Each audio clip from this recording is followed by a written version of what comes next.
All right. Hello, everybody. I think this is going live. I just got to wait for my thing to refresh so I can cancel the ad that pops up and mute it, like right there. And we got to skip this ad in about 5 seconds. Sorry, you guys all have to do that. But there we go. I'm showing it's working. Thanks, everybody, for joining us here tonight for the January 8th, 2021 live meeting of the Glendale Coin Club. And thanks to those of you, I saw Mr. Marmello sent in a couple of our super chat donations to the club already. One many hours ago, and then one just now. So can you put those panda coins you got in the show and tell, Mr. Marmello? I'll make a note and try to do that. Absolutely. And then NCFXSTI also sent in a $10 super chat donation. Again, all the proceeds of this stream do go to the club, and we really appreciate all the support we have of all the viewers. So thank you for that. Like we do at all of our meetings, though, we want to start out doing the Pledge of Allegiance. So, Don, you want to join me with the pledge? And I'll make absolutely. Let me make that full screen. How about that? Let's do that. Heck yeah. There we go. All right, everybody at home, I hope that you join us and stand and join us for the Pledge of Allegiance. So whenever you're ready, Don. All right. I pledge allegiance to the flag of the United States of America and to the republic for which it stands, one nation, under God, indivisible, with liberty and justice for all. All right. Thank you very much, everyone, for that.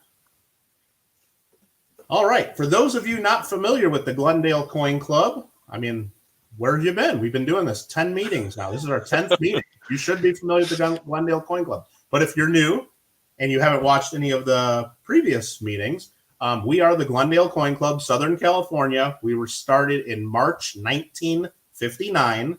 We always have our meetings on the second Friday of the month. I've been the president of the Coin Club for the last few years. Don Berry, who is on YouTube as SoCal Box Breaks here on the screen, he is our club secretary, and he's been club secretary for the last few years. We want to remind everybody, or actually, first I want to wish everybody a happy new year. I mean, this is our first meeting of 2021. Hope all are doing well, and hope everybody had very happy holidays. Again, I really wish we could be meeting back at our library meeting room that we would always meet at, but still looks like that's not happening anytime soon. So as soon as I get any information on that opening back up, you guys will all be the first to know. But it doesn't look like that's happening in the next couple months. So next month, second Friday of the month, look for us here on YouTube again. Again, this is our 10th meeting online since we had to stop our normal meetings at the library. If you've missed any of the previous 9 meetings, you can watch them here on this YouTube channel. You can watch back the live chats for them as well if you're on a phone or a computer. On the smart TVs, it's hard to watch and participate in the chat. I know that. There's a playlist of all the previous Glendale Coin Club meetings on the channel if you know how to look for playlists. All the meetings had really great guest speakers, and we received lots of positive feedback. So if you missed any of those, I encourage you guys to check those out. I did quickly mention it, but I just want to remind you, we do get a little bit of advertising revenue for those ads that you skipped 5 seconds in when the stream started. And from the donations people can make during the live stream. Again, all the proceeds of that goes right to the club. Those funds help us with the giveaway prizes and to cover the monthly fee that we pay to use this online streaming program. So thank you all for that. Speaking of giveaway prizes, we have some free giveaway prizes. So if you're in chat and you want to win some free stuff, all you got to do is say something in chat at least once. We got Don Berry. He's been writing down raffle tickets for everybody that's been in here. And what do we do? Like right after our show and tell, we'll pick some winners. And you don't have to be here to win. You just have to be here at some point to get into the raffle. But if you're a winner, you got 7 days to claim your prize by sending me an email, and there's no shipping charge, 100% free. So the giveaway prizes tonight for the club for free giveaways are 1989 proof set. We got a 1964 silver Kennedy half dollar that's uncirculated. There's a 1908 New Orleans Barber half dollar. One of our 2019 Glendale Coin Club medals in copper. And that's with the Pacific Railway 150th anniversary design. Really cool piece by Dan Carr of the Moonlight Mint. And also for free tonight, we're giving away a 2020 Silver Eagle. So if you want a chance to win those, just sometime during chat, say hi to Don, make yourself known. He's usually pretty good about going through the list and making sure everybody gets in there at least once. Johnny Ray says, so super chats are donated to the Coin Club. The amount of revenue I receive from the super chats is donated to the Coin Club. Now remember, YouTube does take a percentage. YouTube and Google take a percentage of those, and they take a percentage of all the ad revenue that comes in too. But everything that goes into my account from this stream goes to the Coin Club account. Absolutely. Absolutely. Let's see. And I also wanted to mention while we're talking about the giveaways, I met up with Gordon O'Rourke from the Coin Club this week, and he donated some items which are in our auction tonight. So after we do the show and tell and the free giveaways, we do a quick auction at the end. All the items start at $1 each. They're all items that are owned by the Coin Club or were donated to the Coin Club. So all the proceeds of those stay with the club. So thanks to Gordon for donating some of those items. Real quick on the announcements, it's basically the same as it was last month. We know that all the shows and clubs in our state have pretty much canceled for live meetings.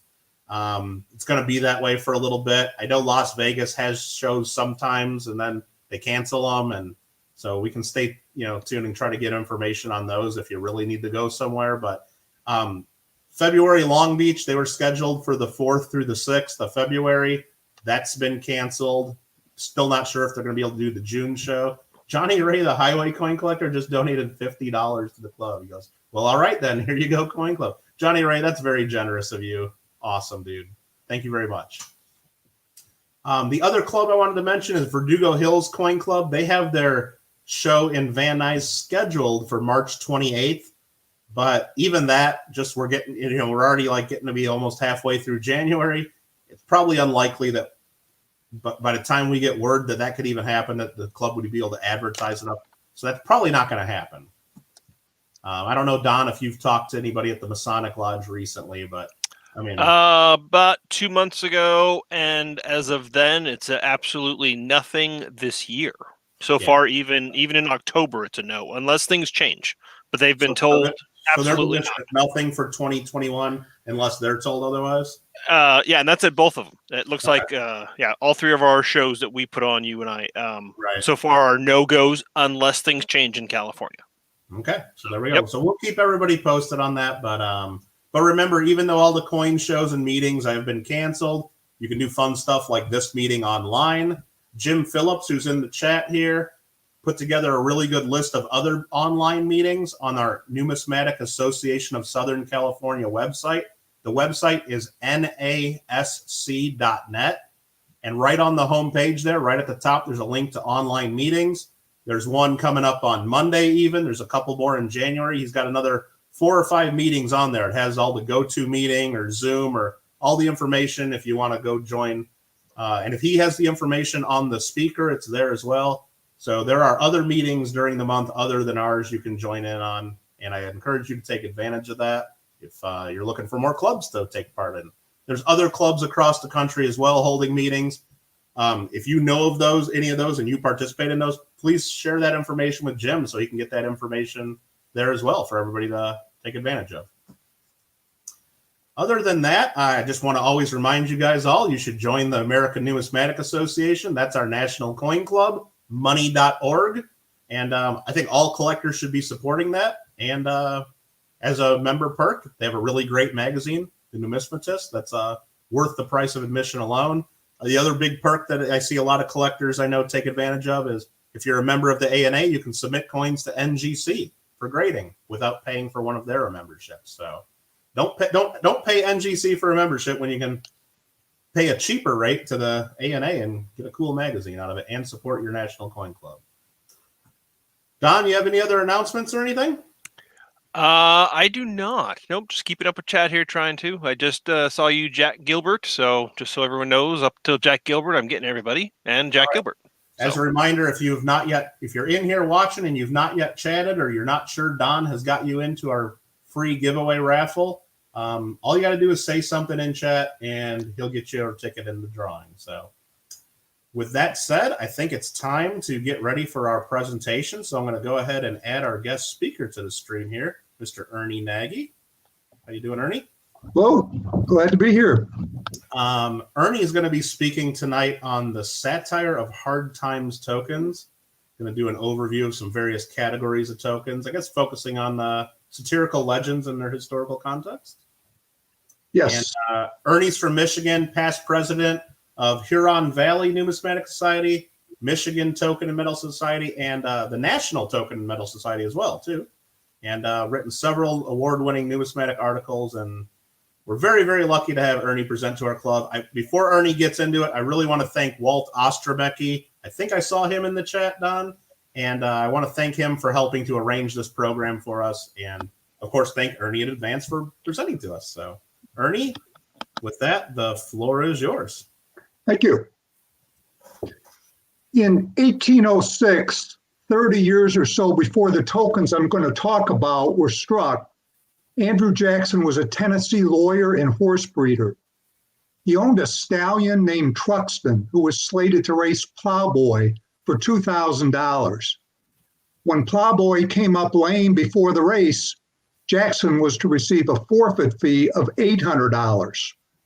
A lot of money in 1806.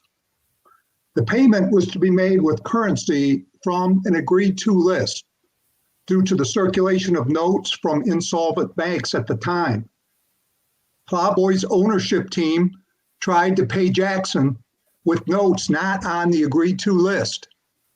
Jackson objected, and a back and forth followed, which eventually sunk to a level to where Charles Dickinson, a member of the Plowboy team, took the sacred name of Rachel into his polluted mouth, as Jackson described it. Rachel was Jackson's wife. Jackson challenged Dickinson to a duel, which would be fought with pistols at a close 10 paces. I've got a slide with an illustration of the Jackson-Dixon duel originally published in 1834. Okay, Ernie, I'm bringing up your presentation now. Great. Jackson is shown here initially holding his fire, allowing Dickinson to shoot first. Although Jackson took a bullet to his chest, the shot was not fatal. It missed his heart by 2 inches. The bullet was slowed and probably redirected by a heavy coat Jackson was wearing. Dickinson was then required to stand his mark while Jackson slowly raised his pistol, took careful aim at the now unarmed Dickinson, and shot him below the ribs, clean through, resulting in his death. It was not the first or the last time Andrew Jackson would be enraged by an insult to his wife, but that is another story. It would not be the last time he would be motivated by a bank issue, and that is the setting of my talk tonight. Hard Times tokens were produced by private mints during a time when economic conditions led to coin shortages. Other examples of this occurred in the 1790s when King George III's refusal to produce copper coins left the void filled by condor tokens. And later during the Civil War, when government issued coins were hoarded, after which fractional currency, encased postage, and Civil War tokens were issued. Hard Times tokens are defined as having been issued from 1832 to 1844, when there was a series of booms and busts, rapid growth followed by financial panic. During these crises, it was primarily silver coins which disappeared from circulation, resulting in an increased need for copper coins to make change. Estimates for the number of Hard Times tokens made range from 10 to 20 million. By comparison, from 1832 to 1844, 34 million cents were minted in Philadelphia. In 1844, Robert Patterson, the U.S. Mint Director, received a complaint that in Massachusetts, about half the cents in circulation were private tokens. Lyman Lowe published studies of hard times tokens in 1887 and then in 1898, where he delineated the 5 categories at the top of this slide.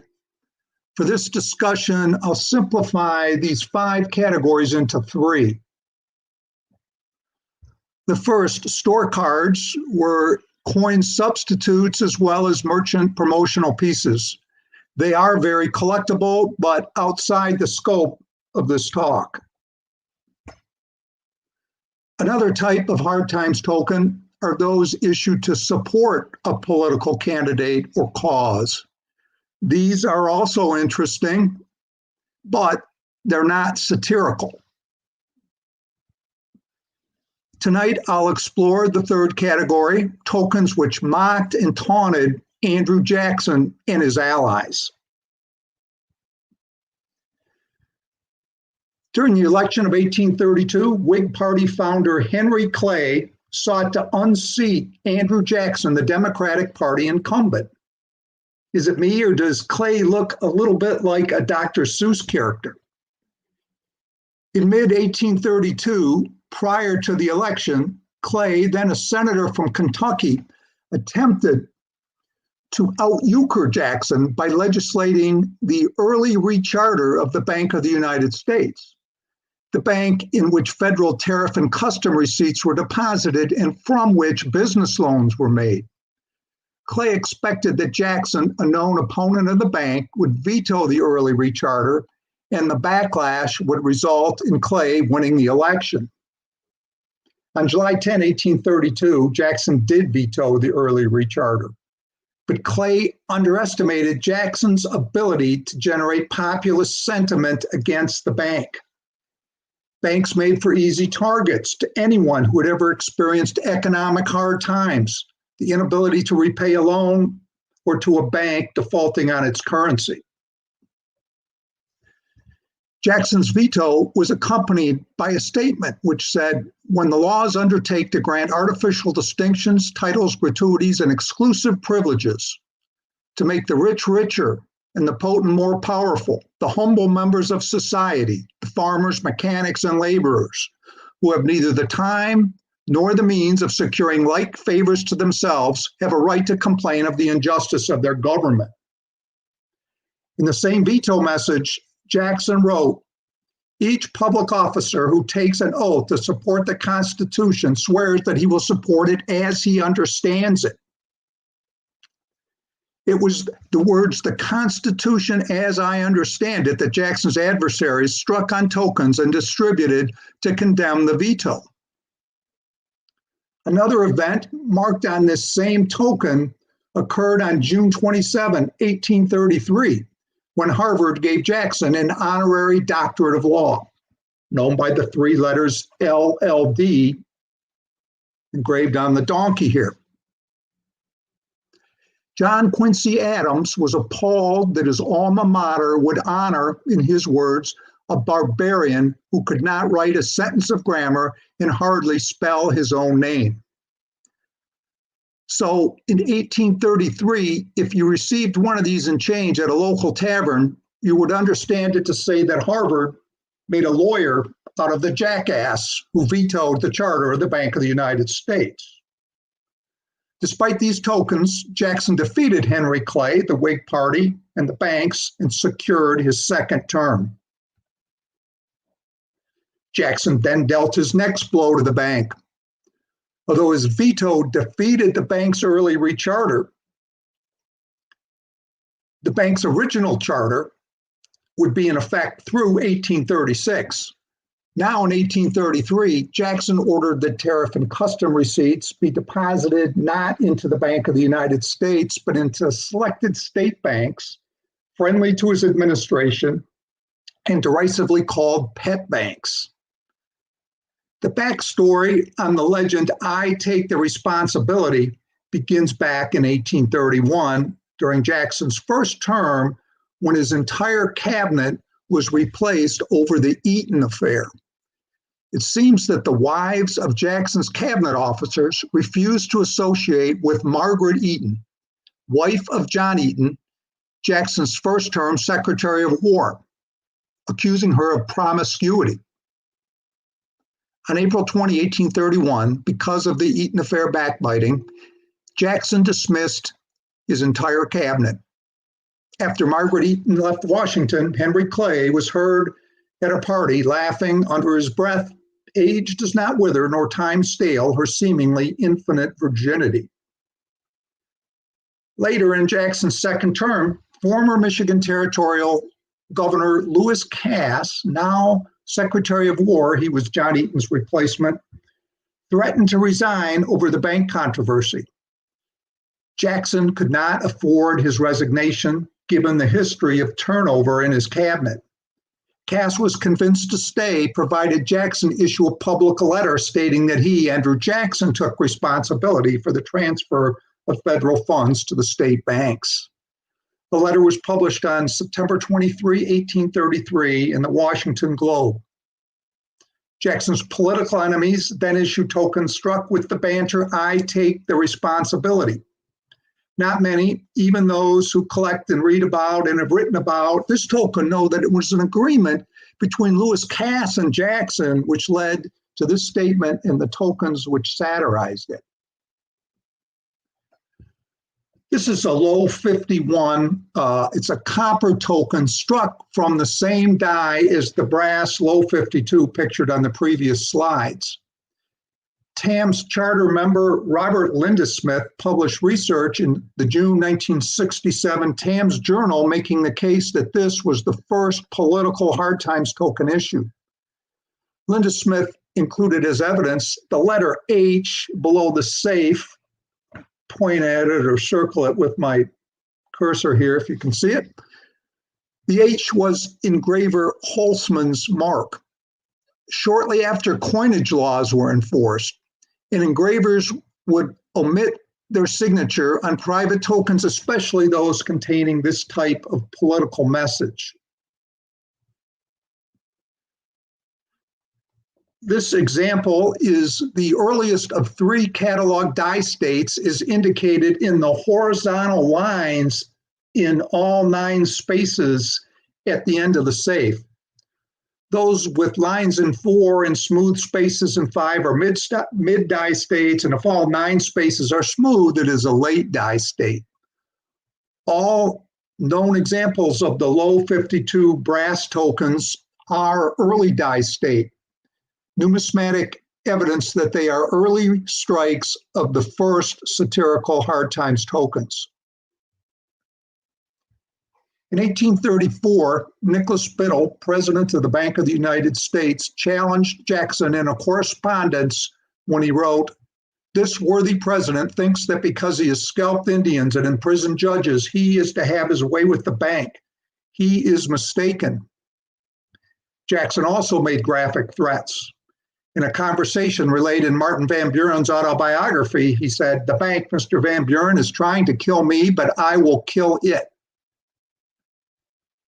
Missouri Senator Thomas Hart Benton certainly was referring to a token similar to this when he described copper, brass, and tin pieces being struck in imitation of gold and silver coins, made ridiculous by figures and devices, usually the whole hog, and inscribed with taunting and reproachful expressions.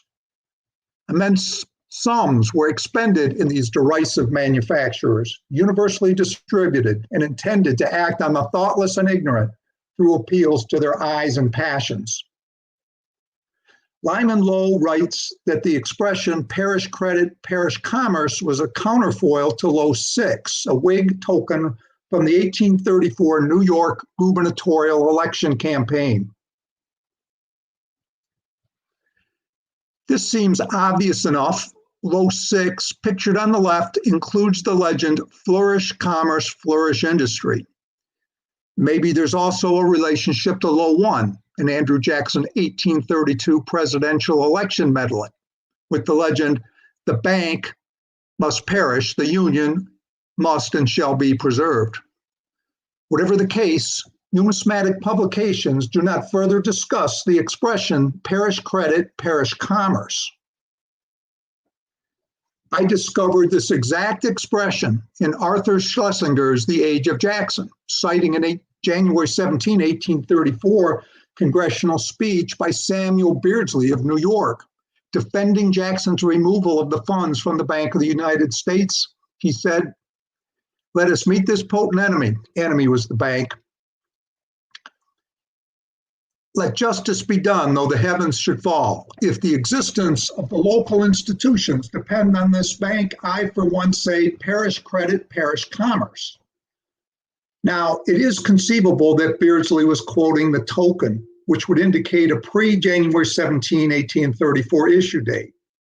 I suspect the converse is the case. The token quoted Beardsley's speech. On February 15, 1834, there was an anti-Jackson satirical letter published in Whig newspapers, which read in part, "The general would fly right off the handle and talk about glory and New Orleans and reform and about his rights and his government and the great experiment."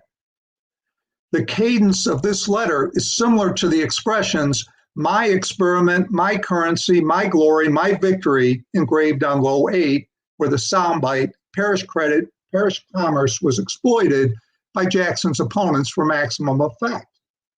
Notice the larger font used to engrave each instance of the word "my."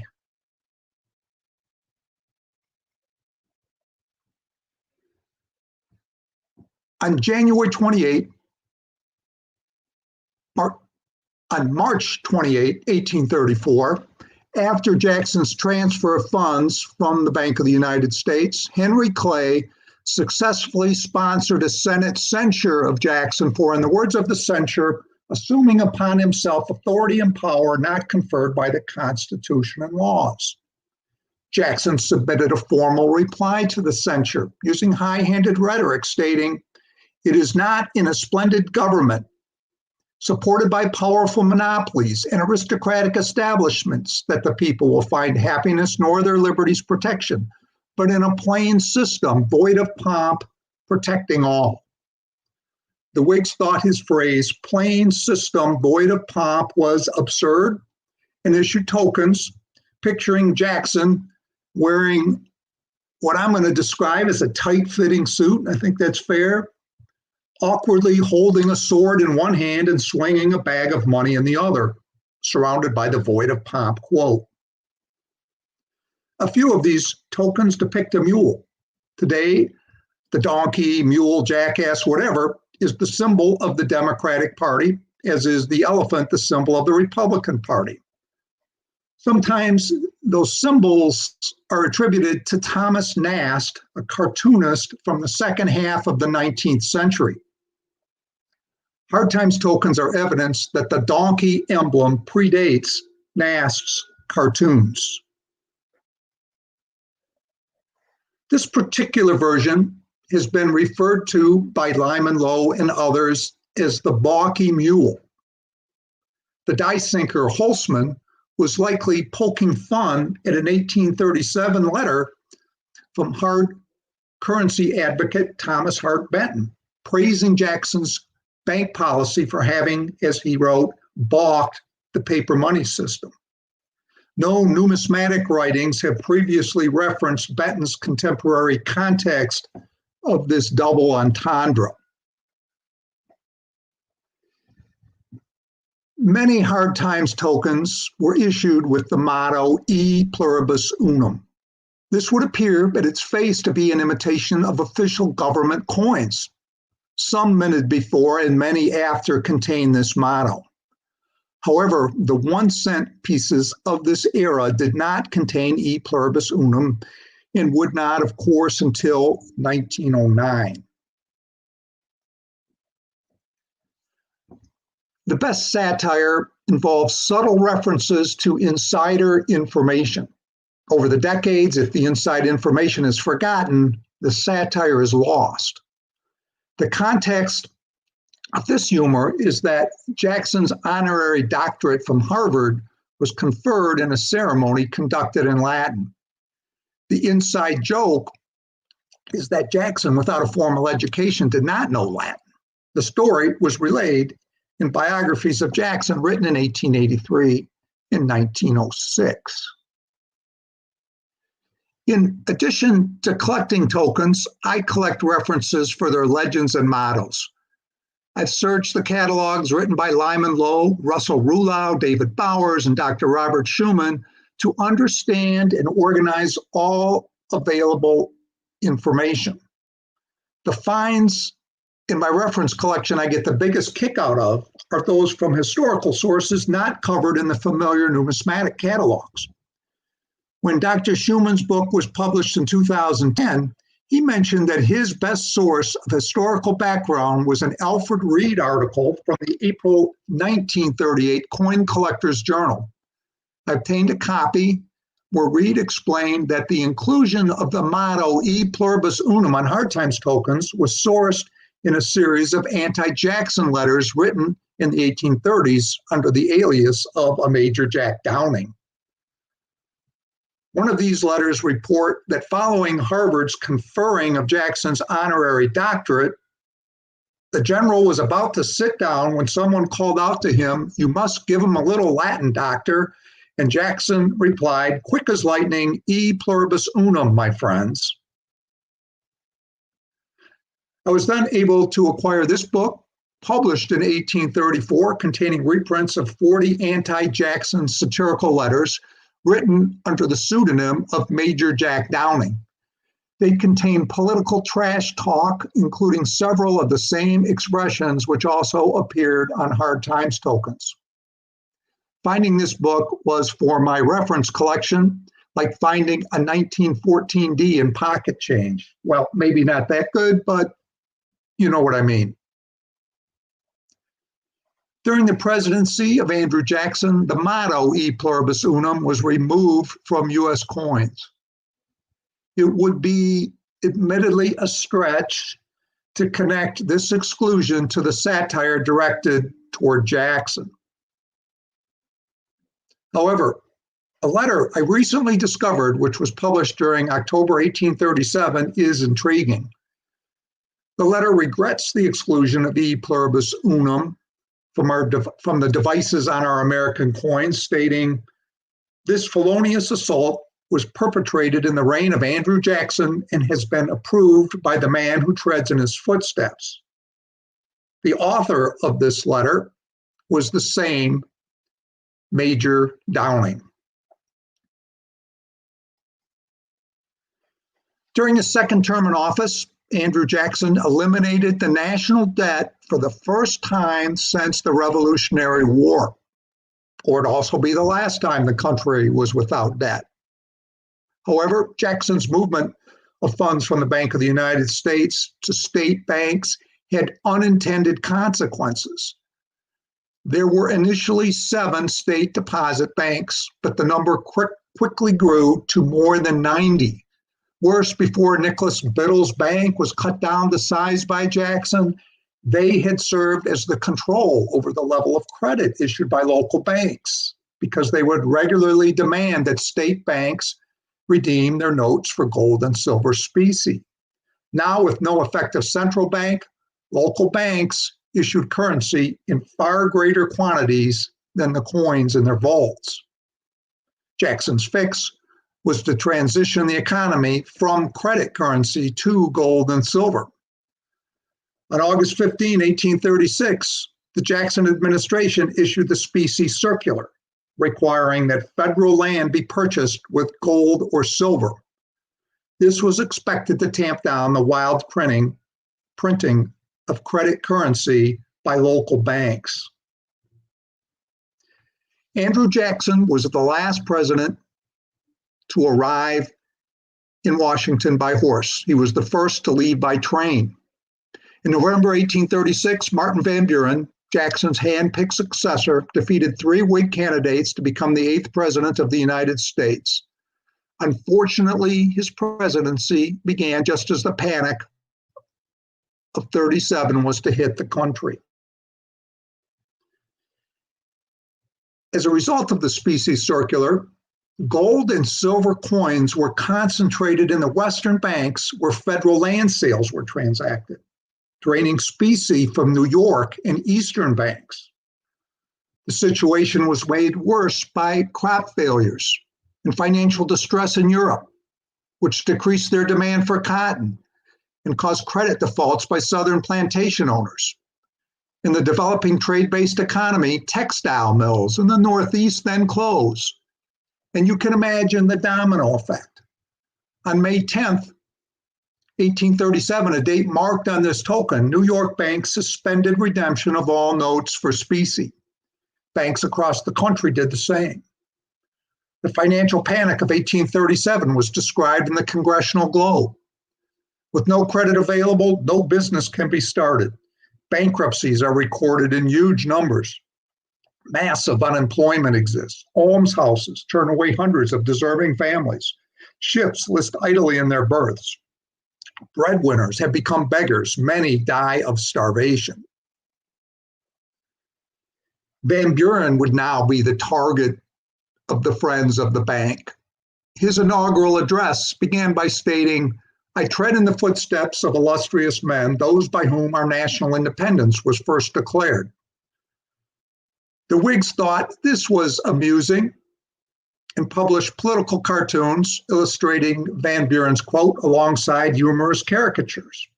Here Jackson strikes his donkey with a cane labeled veto.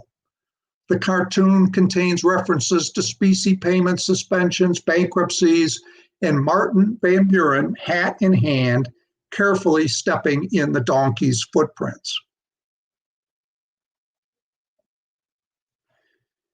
By September 1837, it was apparent that the state deposit banks and the specie circular initiatives were failures.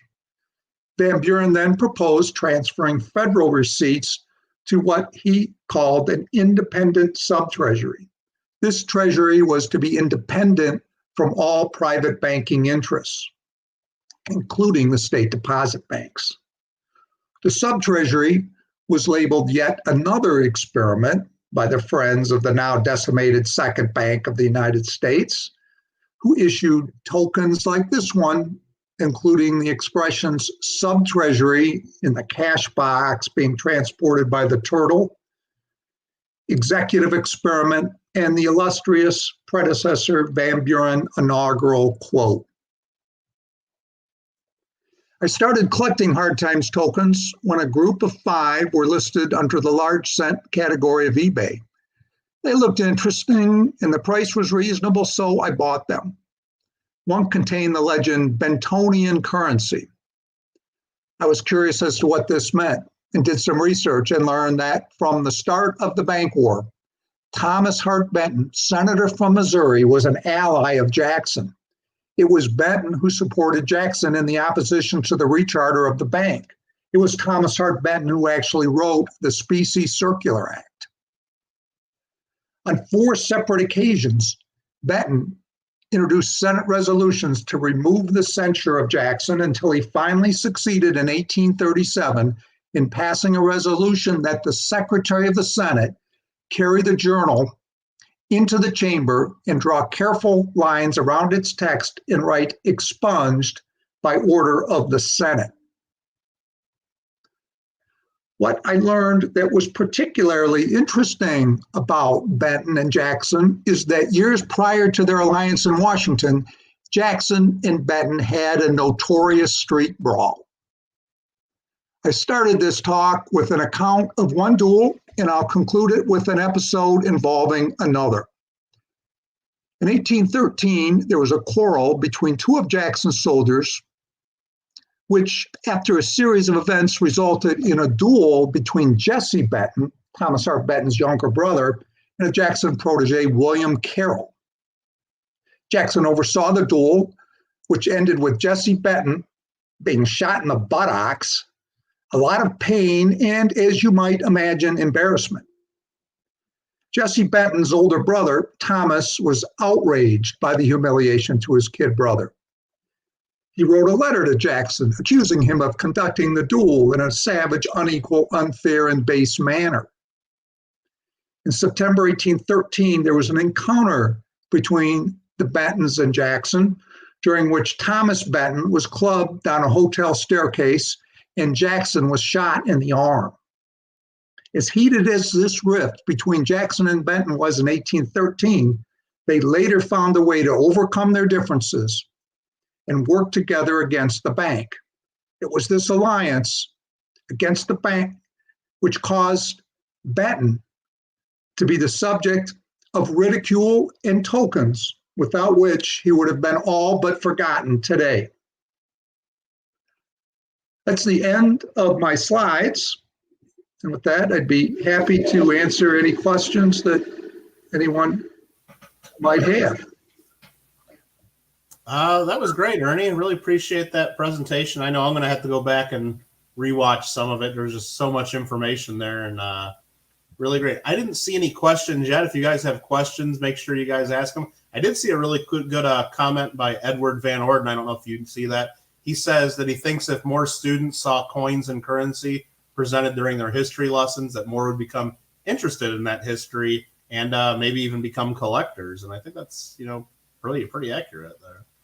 Yeah, I think these could be used, when the history of the pre-Civil War is taught, the Jacksonian era. Yeah. Everybody's saying great presentation. Walt Ostromecki says one great informative educational presentation. Thanks for sharing with us, my friend. I owe you a return favor big time. So Walt, he owes you a favor, it looks like. Very good. Well, Walt has been to our Huron Valley meeting and talked about Hell Notes, which was very well received. That was fascinating. Actually, in chat here, my sister has a question for you. Do you have any favorite personal favorites of the Hard Times tokens? Well, of course, I really like the Am I Not a Woman and Sister Hard Times token. It's not a satirical. It's advance the cause against slavery. I guess in terms of the satirical token, I really like that it's called the Ugly Liberty with Loco Foco on it. And there's a whole story about how when the Tammany Hall Democrats had a faction. There was the working class faction that tried to take over the convention, and they cut out the lights in the hall, and they lit these Loco Focos, they call them. They were friction matches. They had just been invented, and so they kept the meeting open and passed their agenda. And after years, the Democrats were called Loco Focos. And it was a derogatory term at first, but it became an affectionate term after a while. So I guess that's my favorite. It's hard to get in good condition, too. Greg Burns is asking, how long ago was that first purchase of 5 pieces that you referenced? I think about 15 years ago. I was just thinking of that. Yeah, I think it was, circa 2005, around there. Another viewer, Green Go OG22, is asking if you collect any modern Hard Times tokens. Well, I've seen some. I'm not sure exactly what that means. I mean, just satirical tokens or. Yeah, I guess just like modern political tokens, or I know what is it? Dan Carr of the Moonlight Mint sometimes makes some things he calls modern Hard Times tokens. Yeah, and not really. Okay. I collect a lot of things. Most of the things I collect are 19th century. That I really. I've got my Lincoln Cent book and my Walking Liberty halves, and I collect all the series, but the things I really get excited about are older. I'm into the pre-Civil War period. Okay. Very, very good. Tyler just asked, do you think it's ironic that Andrew Jackson's on the $20 bill and very much so hated the bank? Yeah, it's very ironic. If people point that out, it's kind of interesting, really. I think it is, yeah. Yeah, I'm not sure what he would think about that. Yeah, I don't know. Yeah, well, he would want to have, $20 gold pieces out there. Something. Yeah. All right. Well, very good, Ernie. Thank you very much for that. Again, Sure. great presentation. I've just seen all positive feedback there. We had, between 60 and 70 watching most of the time. So very, very good. I do want to, we'll have to get your address. We'll be sending you one of these. It's one of our silver Glendale Coin Club medals from last year. Oh, geez, thank you. These were done by Daniel Carr of the Moonlight Mint. Has the California Bear design from 1925 $50. And on the reverse, it's a redo of the 1869 Pacific Railway medal done by the U.S. Mint, because last year, 2019 was the 150th anniversary of that. So we'll be sending you one of those. So That looks real interesting. Thank you. So really appreciate that. And with that, I think we're going to get into show and tell. And I know you had sent in a PDF file for your show and tell. Did you want to share that, or you want me to bring that up? Or Good, as long as my mic's on, sure. So, you want me to bring it up? Yeah, I figure while we got you on camera, we can just have you do show and tell first, and that might be easiest. Let me figure out how to do that here. Either way, I can do it either way. I think I can do it, maybe. Well, okay. No problem. Might take me a second. Okay, and while he's bringing that up, everybody, just remember, if you have not yet commented in the chat at all, make sure that Don sees that you've commented in chat somewhere. We will, after show and tell, we'll be giving away the free giveaway prizes. So he's writing down tickets with everybody's names on them. And if you have not commented anything in chat, make sure you do so. All right, so I got it up. Now I got to get my thing back. Let's see. So I share screen. Okay, so what I brought for show and tell was a couple of obsolete banknotes that they're not directly related to my talk, but they're indirectly related to my talk. And the first one is a Detroit banknote. I was born in Detroit, but after this banknote was issued in 1806, this bank that issued these notes had no capital, basically. And what they did was they issued these notes and sent them far, far away, mostly out east, where people would not be able to easily redeem them. So the reason why I kind of like this one is it's possible that original dispute over the payment of Jackson, we don't know what the notes were they tried to pay him with, but it could have been one of these notes or something like it. So I kind of like that. And then the second is another Michigan obsolete banknote from the River Raisin Bank, which I think back in the 1830s and 40s was a bigger town than it is today. And this was at one time one of the pet banks, the state deposit banks earlier that the Jackson administration had moved federal funds into. So I kind of like that too. So that's my show and tell. Great. All right. Well, thanks again, Ernie. So again, if you have anything else to say to anybody, now's the chance. Otherwise, we're going to go into the rest of the show and tell. Yep. That's all I got. All right, and just a quick mention, I will actually be speaking at a club that I guess you are Huron Valley Numismatic Society. That's February 10th, and I guess Ernie booked me for a presentation in that. So if anybody wants to see my presentation, I'm going to do a presentation on the coins of 1909 for their club. I believe it's through Zoom. If you guys are looking for information on how to join that, I guess reach out to me, and once I have the information, I can pass it along to you. So. Very good. All right. Thanks, Ernie. Appreciate it. Sure. I'll just hang out and listen if that's okay. Yep, absolutely. And what I'm going to do now is I see Gordon O'Rourke is here. I'm going to add him. Gordon, are you there? Yeah, I'm here. Can you hear me? I can hear you, Gordon. Did you want to do show and tell? Sure. Okay. Or you can, if you have any announcements or you want to say hello to everybody, don't let me stop you, of course. Well, hello, everybody. Happy New Year. No, what I want to, I don't know. Can you see that? Everybody can see it full screen. Yep. Okay, that is the calendar that I pass out every year. And I ordered my normal 200 back in June, thinking that the coin shows would be open, sometime later the year, which they weren't. So I have all these calendars, and anybody that would like one that would send me both their email number and their mailing address, I will mail you a 2021 calendar. Oh, wow. So that's what I have to show. Very nice, Gordon. Yeah. Now, do you want them to email you directly and for that? Yes, have them. Yeah, in other words, I'd like their email. Yep. So that we can stay in touch, especially if they're collectors, and also their mailing address, so that I can put it in the mail.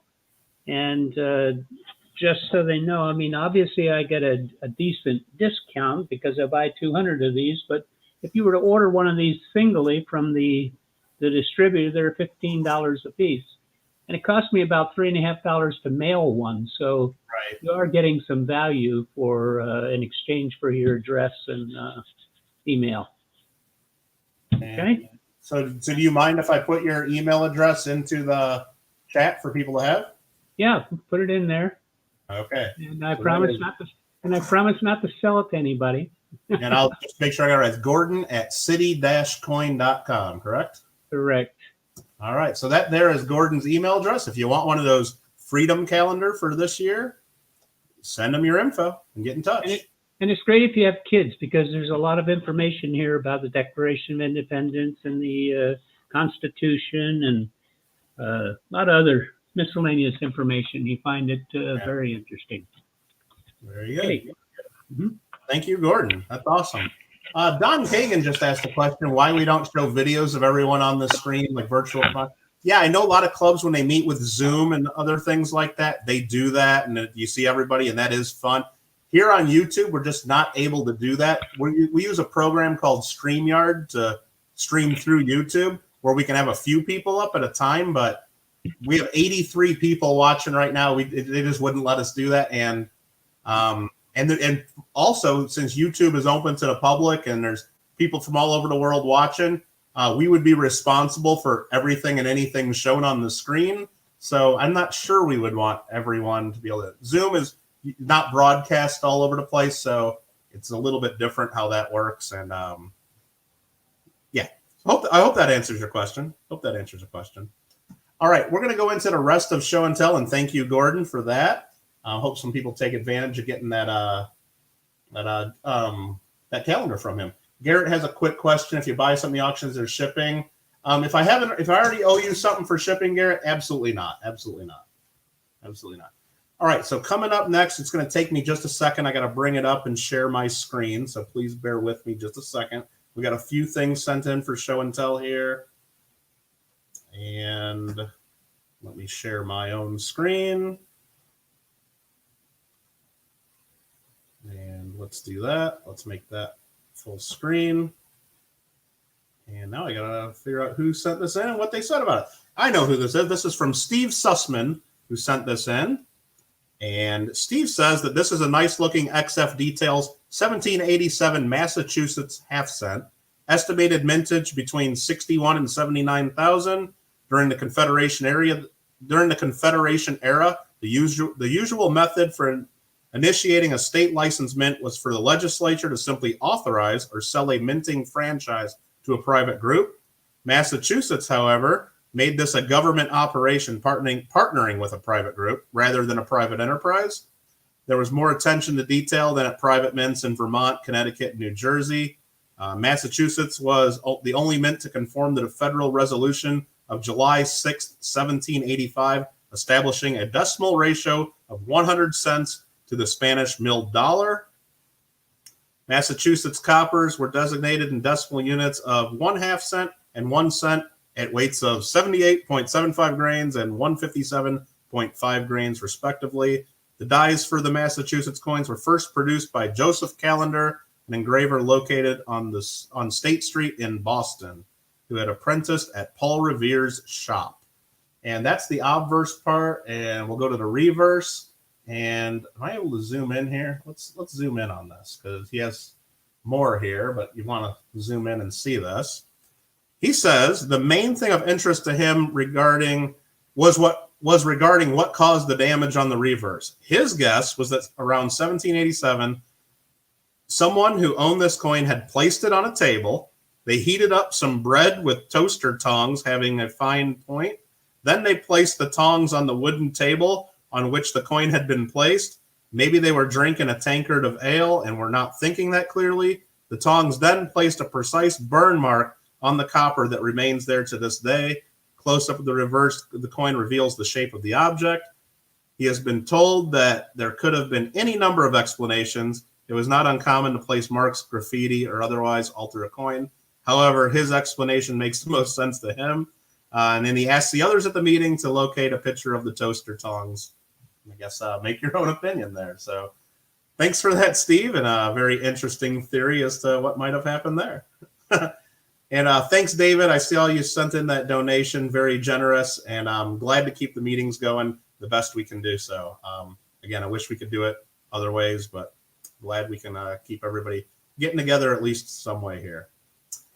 Next up, we got a submission here from Phil Iverson, and I got to bring up the other window here from my end so I can see what to say about that. Phil Iverson sent in this. This is a certificate of appreciation from a talk that he presented to the Glendale Coin Club just over 30 years ago. It was just one day before his birthday. Happy early birthday to you there, Phil. And he doesn't remember what it was about, and he doubts that Dennis Rockland remembers what it was about either. And you'll notice that on the certificate, his last name is spelled wrong, as has happened to him so many times in the past. So there you go. Right there, Phil spoke to our club 1990 right there. And Dennis, I guess, was the vice president. So very good. Glad to have you both still involved in the club after 30 years. That's just pretty cool right there. That's pretty cool. So thank you for that, Phil. Next up, Brian Druin submitted a couple things for show and tell. This one here is a 2020 limited edition silver proof set. So I'll leave that up for a second so you can see that. It's got all the silver proof coins plus the proof silver eagle. Very cool set. And he also got this one here. It's the Mayflower 400th anniversary silver reverse proof medal. He says these items are from the U.S. Mint. It's the first time he's ordered the limited edition silver proof set because he's trying to obtain all the different eagles for 2020. He still needs the regular proof W, and he now has multiple S proofs, the Unk types, and the Privy Mark proof. And then he says for the Mayflower medal, he was just pleased to see the positive representation of Native American knowledge and know-how that enabled the survival of the immigrants who arrived that year. So very cool coins, and thanks for sharing those, Brian. Awesome. All right, next up was a submission of show and tell from Albertus Hugavine. Let me make that full screen. Sorry about that. He's attaching one of his recent acquisitions for show and tell. It's part of his one of each denomination collection, regardless of the mint. This is a 1786 3 golden coin from the Utrecht Mint of the Netherlands. I'm sure I didn't say that right. Each of the 7 provinces had their own mints until when Napoleon took over the Netherlands, and only the Utrecht Mint survived. All other mints had to discontinue production of coinage. Of course, you know what happened to Napoleon at Waterloo. Ludwig Napoleon, his brother, became King of Holland from 1806 to 1810. His brother did not like the way he was doing business in Holland, learning the language and befriending the people.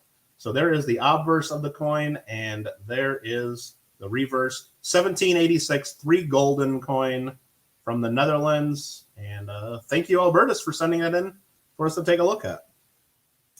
My show and tell had a couple things, but while I got this share screen up, I'm going to show you part of it. I wasn't planning on doing this for show and tell, but while talking to Ernie before the stream started, I went back on my website and found this coin here. It's a Hard Times token, 1834 running bore.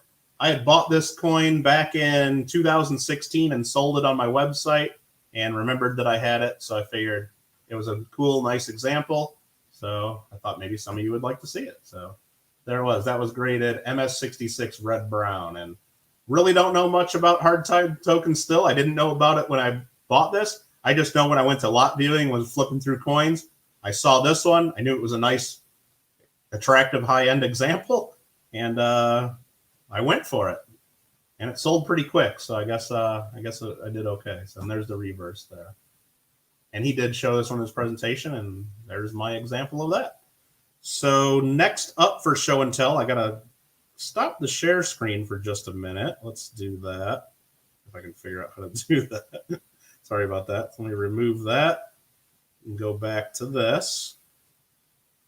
Gotta close a couple things. I'm sorry. It's gonna take a second. Okay, here we go. Mr. Marmello asked us to show something real quick. I had an auction of some silver coins on my channel here this last weekend, and Mr. Marmello in chat here, who you see had donated a few dollars to our club, also bought some coins in my most recent auction, and he wanted me to show these to you guys for his show and tell, since I still have them in hand and haven't mailed them to him, because he lives in New Zealand, and I haven't put them in the mail yet. So he bought this one here. It's a 2017 Chinese Panda. And what's cool about this one, it's MS70 grade. And it says inaugural strike, ANAC certified number 8 of 92. So it's just a real nice Chinese Panda, which is basically perfect. Well, the grade says it's perfect, and I don't see any flaws. And I guess what's cool, and he bought this one as well, he also bought coin number 9 of 92. Had 2 of them there, and those are Mr. Marmello's. So thank you for that, sir. Also, someone that recently bought a coin from me, Green Go OG22, who you see in chat, bought a piece of silver from me, and since it is not yet shipped out, he said, go ahead and show it for his show and tell. And that's this coin right here. That's Leica, the first dog in space. 1 ounce fine silver, 999. And that coin there is from 2018, done by the island government of Niue, which I'm sure it's never been the Niue, but that's who put out the coin. The other side just has the queen on it. I'm sure Alfred would want to see that, but yeah. But what's cool about this one is it comes with a certificate, and this one is coin number 0069. So Ringo jumped all over that one and thought that was pretty cool, and that one will be in the mail to him shortly. So thanks, Gringo, for allowing us to show that during show and tell. All right, what is next for show and tell? So I already showed you that running board token. I also had something else for show and tell. This coin right here. This here is a 2006 Australia $2 2 ounce silver year of the dog coin with the colorized dog on it. And on our channel this month, we're giving this coin away for free to somebody. So if you have not yet seen my free monthly coin giveaway, the Nightbot in the chat has probably been putting the link a couple times. If you don't have the link, it's just put in !GAW, and you'll see the video of where you enter for a chance to win that. So just something to give back to the community and to have fun. We're giving that one away this month. So thank you for that, and good luck on that. Don Barry, do you have your show and tell ready? I do. All right. I'll make you full screen. There you go. All right. It's kind of hard to see, but this is an 1882. It's a 20 lira gold piece from Italy. Picked it up at the coin store. Somebody brought it in. That's kind of blurry. Let's see. Better, worse, better or worse. That's close. It's actually quite proof-like. Let's see if I can... You can kind of see the mirrors, maybe not really, but it's a very proof-like coin. Mint state, I believe. It will eventually get sent into PCGS, and I'm sure we'll be on a Michael Kittle Rare Coins unboxing video. But according to NGC, they made 6,970,000 that year. So it seems like a lot, since the year before was only 843,000, and the year after was like 300,000 total. So it's a big year. They made a lot of them, but this one's really, really nice. So that's it. All right. Well, thanks for that, Don. Welcome. I guess I can bring you back to the screen there. And that was our show and tell for this month. So thank you to everyone who submitted coins or anything for show and tell there. Remember, you guys are all welcome to participate in show and tell. I send out an email the day before the meeting to remind people of that. But anytime during the month, if you know something you want for our show and tell for next month's meeting, and I'm inviting not just club members who would always come to our meetings at the library, all of you who are watching this right now, I consider you guys part of the Glendale Coin Club because you're joining us tonight. If you have something you want to have shown in show and tell, also feel free to send me an email and we can include that. So you guys are all welcome to submit. Again, next meeting will be the second Friday of the month. That I think is February 12th. Also Lincoln's birthday and also Ben Berry's birthday, I believe. Isn't that correct, Don? That is correct, sir. Yes. That is correct. So very important day. Very important day. So that concludes show and tell. Is everybody in the raffle, you think, Don? Let me scroll up for just a second and check. Again, we're going to do a free coin giveaway right now. There's 5 items we're giving away for free to people in chat right now. If you are not yet in, well, you don't know if you're in. If you've chatted at all during the stream, you're in. Don's been writing down names as people chat. If you haven't said anything in chat up to this point, please do so now, and Don will get you a ticket into the drum. And then we're going to pick 5 names and give out 5 prizes. You don't have to pay anything. It's totally free. Just when we cover shipping and everything in the United States. If you're outside the United States and shipping is really expensive, we might ask you to help with that, and I hope you understand that. So, all right, Thomas Tone. Okay. And then right after this, right after we do the free giveaways, we'll get into our auction. Again, all the items in the auction are owned by the club, so all the proceeds go to the club on those. We do charge shipping of $5 on whether you win 1 item or win all 15 items. The auction list is in the description of this video that you're watching right now, the 15 items. And yeah, I don't know if you guys have any other questions on that.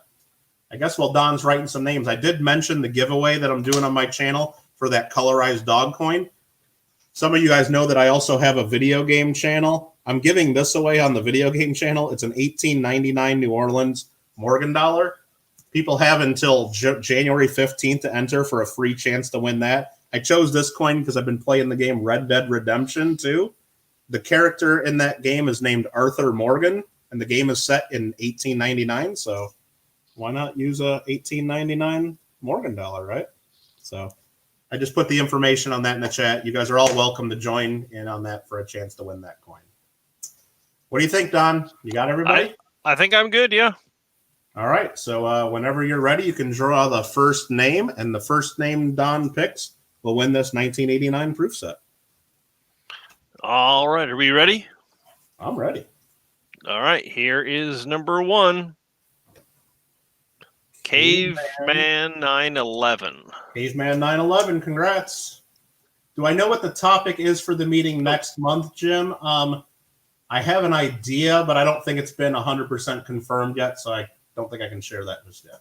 But unless Walt Ostermecki is in here right now and is willing to confirm and share that information with you.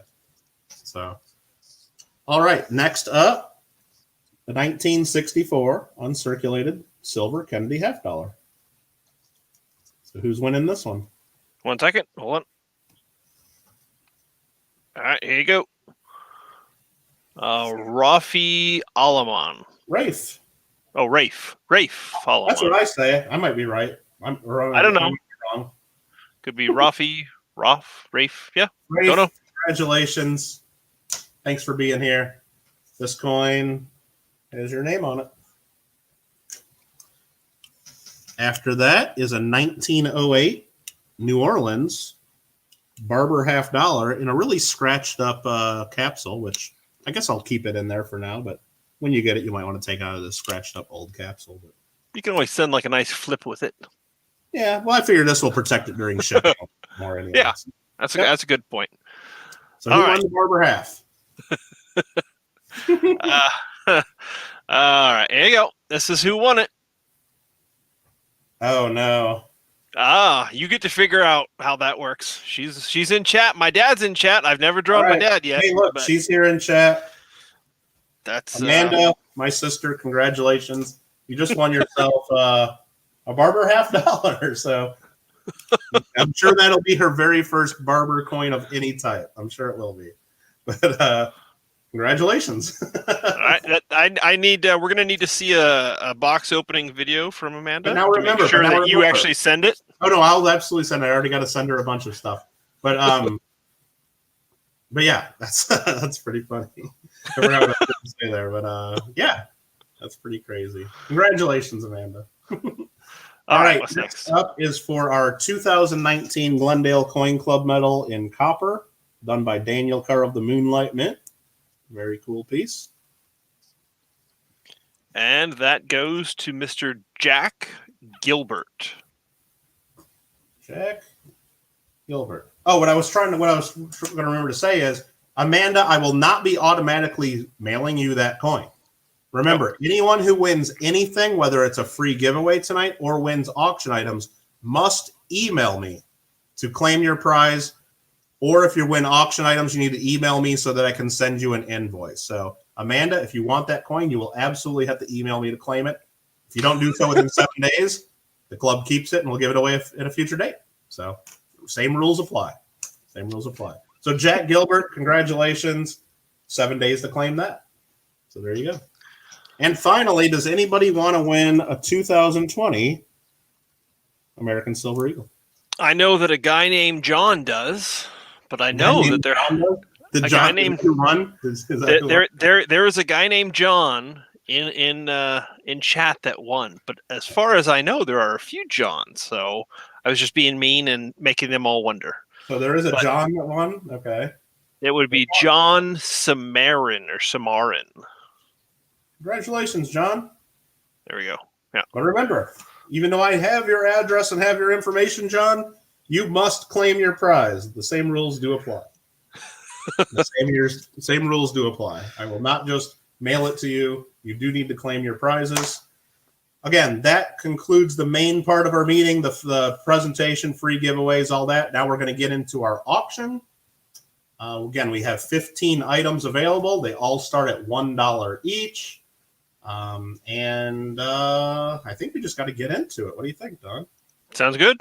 So what I'm going to do is, now there's a couple rules. It's $5 shipping. Again, if you win just one small coin, I'm going to be able to ship it for $3 or $4. The club makes $1 off you. If you win a whole bunch of stuff or something really large, it's probably going to cost us $8 to $10 to ship it. So the club loses a couple dollars. It evens out. It's just easier to say everybody pays $5. I hope you understand. That's the rules. That's the way it works. So item number one, I'm going to put the item in chat like that, lot number one, and you guys can start bidding. I should probably show you the item as well. And we'll close it by when I in chat, I type down 3, 2, 1 sold in chat. I might say it aloud. I'm going to try not to, but what happens in the text chat is what controls, because I know some people have a 5-10 second delay on what I say versus when it's in chat or what you see at home. And when I see it, some people have a 30-second or longer delay because they're on the other side of the world or they have bad internet, whatever it is. Everybody has a different delay. The chat, though, on YouTube seems to be about as real time as we can get. Make sure that when you're in your chat, it says live chat and that you're watching the stream live. Other than that, what we got here. Hold on. Take my ugly gold coin off there and show that beauty you're trying to sell. Yeah. Come on now. We'll do one of those. Yes. So the first item was donated to us by Gordon O'Rourke. And let me just make sure Gordon is still added there. And then let me go like that. Because I know sometimes Gordon might want to bid or say something. So there he goes. This one here is was donated to the club by Gordon. It's a 1/4 ounce round. And on the back, it says 1/4 ounce, 999 silver, genuine. What does it say? Genuine value. And it says Y2K. So it's from the year 2000. And it's a Y2K silver round. 1/4 ounce. We had Paula bid 5. Paul went to 6. And Dennis Berry said 7. Kevin goes 8. I have it upside down. And I'm having trouble showing it. I could try to pull up the microscope real quick. Let me make sure that doesn't cause a huge problem. Let's see if it works. USB microscope there. There we go. So that's the round. It looks like the Silver Eagle or Walking Liberty design. It says year 2000. We got Paula at 11. Mr. Marmello typed in 55. Mr. Marmello, if that's a real bid, please confirm. That seems like a big jump there. I don't want to take that as a bid. I know sometimes you like to bid extra just as a donation, but yeah, it is a quarter ounce. It's not a Silver Eagle or anything. 1/4 ounce. Yes. We'll show it again right there. Looks like a Silver Eagle. It's just not. 1/4 ounce, 999 silver. So, but I'm going to say that Paul is leading at $11 for the moment. I just want to make sure because I know sometimes Paul goes to 14.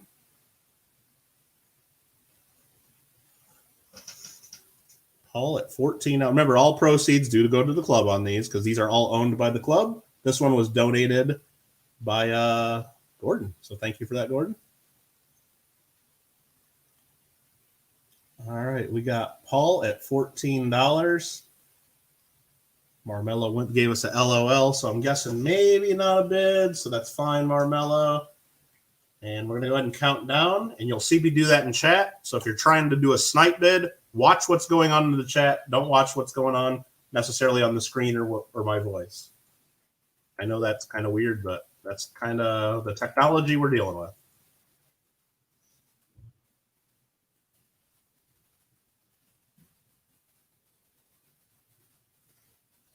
And that goes to Paul. Thank you very much. Remember, everyone that wins something needs to email me.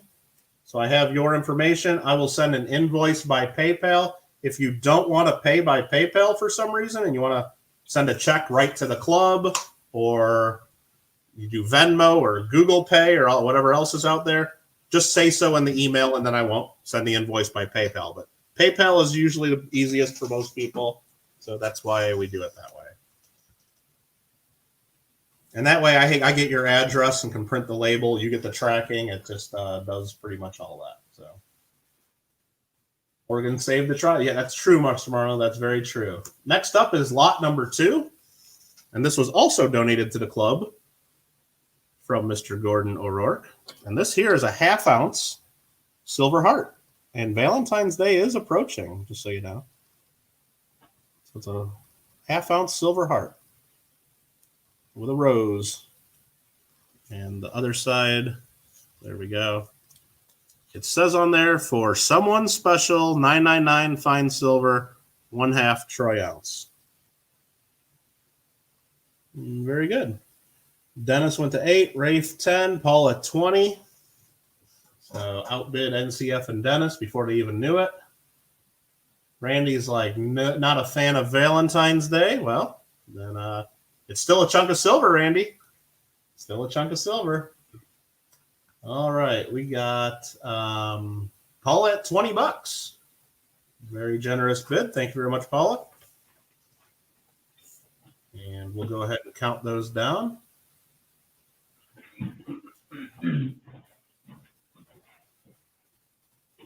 NCF XSTI comes in at 22.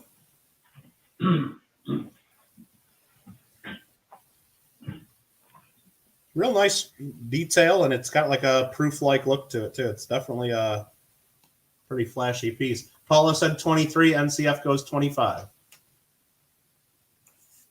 Steve says he's never seen that one before. That's an interesting little heart-shaped 1/2 ounce of silver. Paula says out. All right, we're gonna might be selling this one to NCF then. Let's see.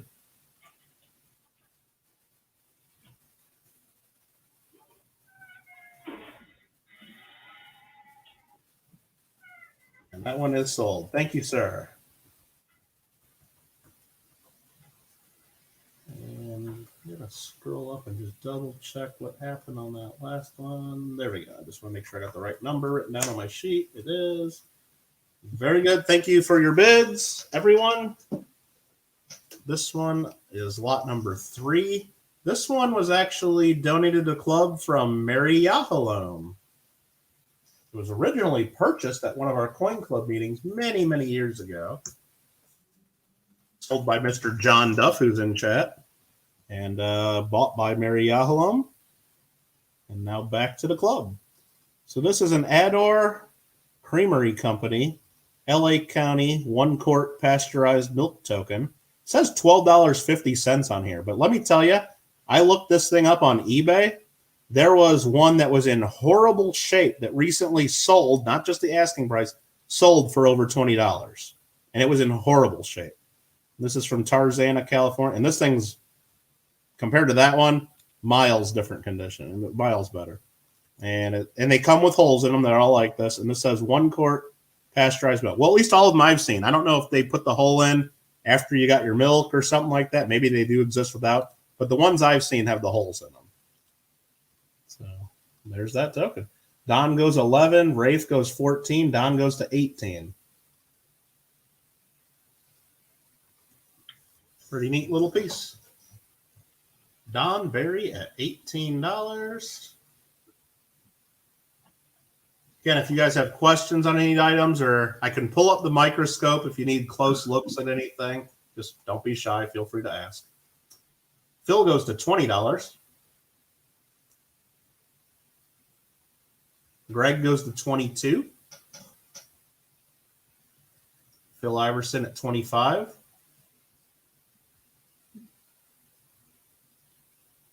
Don Berry paying $3 just to say thumbs up. I guess that might mean he's out, and maybe not. I don't know. But thanks for the donation, Don.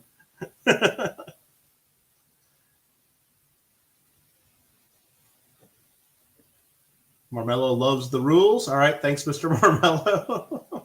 Phil Iverson's at 25 right now.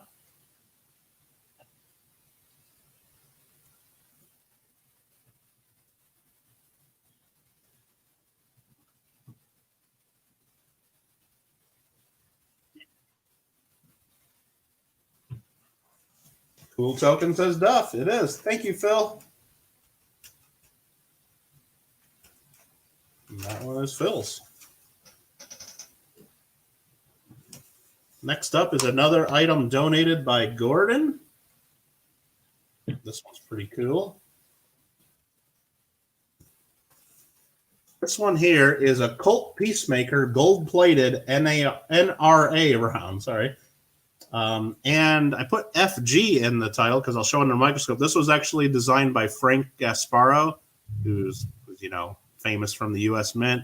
Designed reverse of the Kennedy half, the Ike dollar, Susan B. Anthony, a whole bunch of different coins. The memorial cent reverse. This is gold-plated. I believe it's copper nickel and then just gold-plated. And there you go. 1873 Peacemaker, Samuel Colt. When I looked this thing up, I think it was made in 1998 was the information I got. And the NRA sold these for, I believe it was $80 at the time.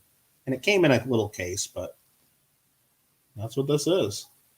Defending America's freedom since 1871. 24 karat gold plated over copper nickel. And I'll show you guys under the microscope just because it's cool. And let's do that and then that. Right there, you can see FG under the design there. That's Frank Gasparo, just like you got on the back of the Kennedy half and on a lot of our other coins. So really cool. Samuel Colt Peacemaker.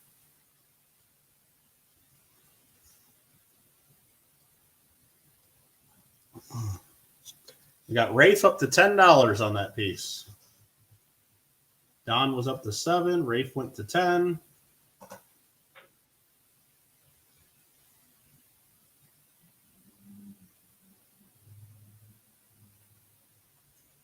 All right. Any other interest? If not, we're going to sell it.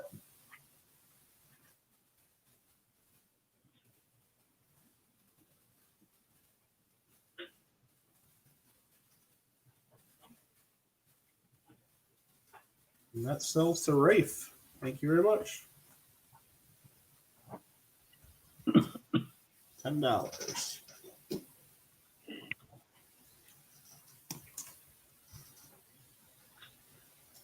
Next up is lot number 5. It's a 1964 Swiss 2 francs in brilliant uncirculated condition. These are very nice, lustrous silver. This one's in a really old 2x2 that Don Berry loves these things. Nice old green 2x2. And brilliant uncirculated Swiss 2 francs. Got Dennis at $5.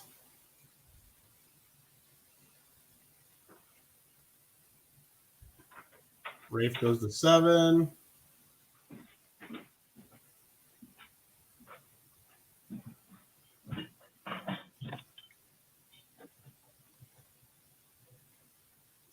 Rafe at $7.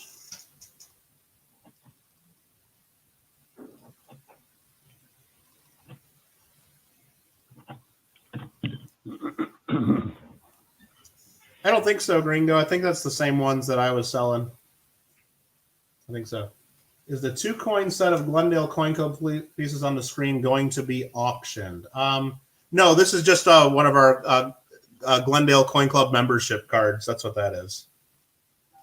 And that was a medal. This was a medal that we had Daniel Carr of the Moonlight Mint make for us back in 2015. And that was he would do it's a copper medal that's been selectively plated with gold and then rhodium and then color tone. So he did a lot of work on these and they came out really cool. But no, those are not. That's just we use that image on our membership cards. So Party Pickles at $8 on the Swiss 2 francs. I believe these are 835 fine silver. And I bought this out of a collection and then sold them right to the Coin Club. Someone looks like they bought this on 12/15/90 for $14.70. It looks like. I don't know if that's relevant at all. Probably not. But I don't know. Some people keep good records of their stuff, don't they? So there we go. We got Party Pickle at $8. Coin Quester, you're eligible to bid as long as you're going to pay.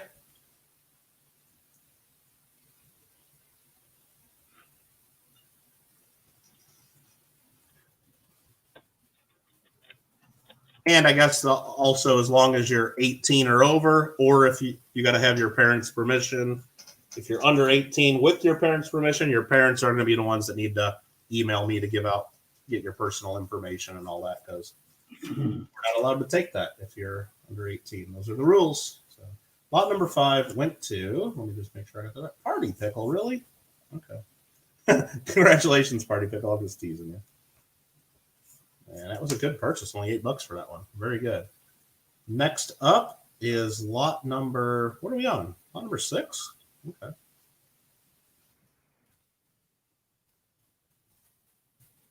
The 1990 Silver Eagle and an 8-ax holder. Party Pickle, you want me to send that to Randy? I could do that. I already got a package of stuff to send to Randy anyway. That works. Do you happen to have any information on a Silver Eagle from last month? Maybe for someone in chat? A Silver Eagle from last month for someone in chat. Mm-hmm. Yeah, I already mentioned it in chat to Greg. Oh, all right. I didn't know. If those of you didn't know, I said it to Greg when I saw him pop in. Last month, our top prize was something we didn't even have here. Our top auction item was one of the V75 Silver Eagles. Don had sent it in to grading, so it included free PCGS grading. And I did mention to Greg Berkovitz, who won that item, that it is coming back. We just got the grades today, finally. We thought we'd have it back for last meeting, but we just got the grades back today. So we still don't even have the coin, but it came back proof 70, or it's going to come back proof 70. We should have that by the end of the week, Greg, and we'll drop it right in the mail to you as soon as we get that. Absolutely. Nub says, darn, I missed the meeting. Well, don't worry. That's one reason we do it on YouTube, and that we like doing it on YouTube, even though other meetings like Zoom have advantages that, like Don Kagan mentioned, that you can all see each other and you see your friends and everything. But this way, it's recorded. It'll be up there. You can watch it back forever unless we delete it for some reason. So, all right. Where are we at? Oh, I'm showing the coin here, and you guys are already bidding on it. Of course you are. So we had Went from 25, 30, 32. We're at $33. $33 to Kevin. Again, this is ANAX MS68. And trying to see why they wouldn't give it a 69 or higher, but I mean, I don't see anything major on it. Nothing noticeable, at least without getting out of glass. But for some reason, they said it's a 68. It's a nice 1990 Silver Eagle. And Kevin is leading at 33. Yeah, what we did that year, Don, this year, 2015, I believe at one of the Long Beach shows, the Pacific Company Gold, they had, I think it was like an AU 58. Their $5 coin sold at auction, and I think it sold for like almost $750,000. And since we're a California club, we just thought that design with the cap and the rays and the stars would just make such a cool medal, because most people can't own a Pacific Company gold coin because there's so few of them. And so and Dan Carr just did an awesome job recreating it for us. So we're really glad to have him do that for us. And sorry, I know I'm missing a bunch of people's comments. I'm trying. It's tough. Big Mill says $35. Okay. Big Mill says 35.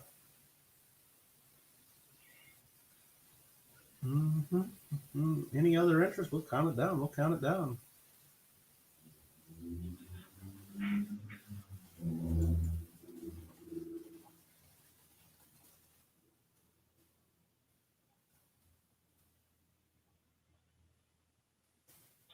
Yeah, Big Mill's trying to sell it quicker. He's like, Kittle, don't leave it open. He's like, I like the price it's at right now. I don't need anybody bumping it another bid. Well, there you go. This one's a fun one that we put together several. Don actually put these. Don Berry put these together several years ago, didn't you? I did, yes. Lot number 7. 1864 proof Kennedy $50. And this one too was donated to the club by Gordon O'Rourke. So what is that? 7 years ago now? 7 years ago was the 50th anniversary of not only the Kennedy $50, but also of the Verdugo Hills Coin Club, which is right next to where we meet, right next to the Glendale Coin Clubs. They're like, a lot of the same members, a lot of the same people. And for the 50th anniversary, Don Berry got a bunch of proof Kennedy halves and had them certified by ANAX. They're in a sample, not for resale holder. And this one is number 26 out of 64. There's a little bit of haze on the neck of Kennedy there. It's not a perfect proof, but only 64 of these were made and sold. A lot of club members kept theirs and probably will keep them for pretty much as long as they're around. So these don't just show up all the time. So if you're interested, there you go. David Schwager at $20. Absolutely, Aztec. Anyone can bid. And I can't get it back on the plastic, so I'll put it in upside down. It's easier that way. Randy's at 22.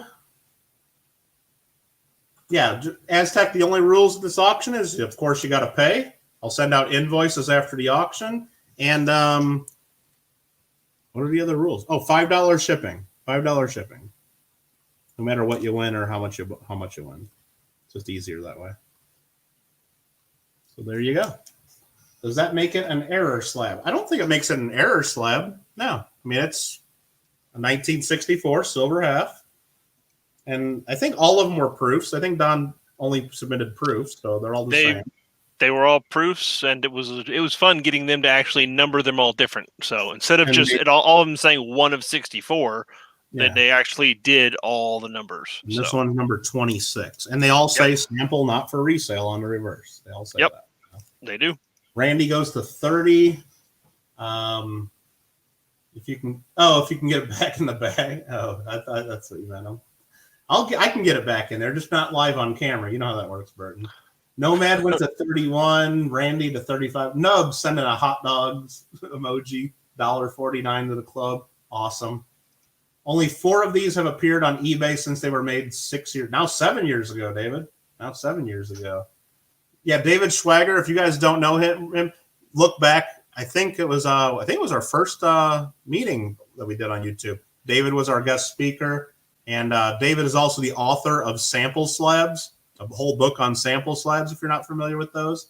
And you can get that, I think it's at sampleslabs.com. Of course, David's going to tell me that's wrong, and I just gave you somebody else's address. But if you need information on that, I can put you in touch and get you the information. David tracks all the sales of slabs like this. So if he says only 4 of these have been on eBay, he's the guy that would know that. So, all right, Randy's at $38. Wow, very generous, guys. Thanks for supporting the club, and thanks to Gordon for the donation.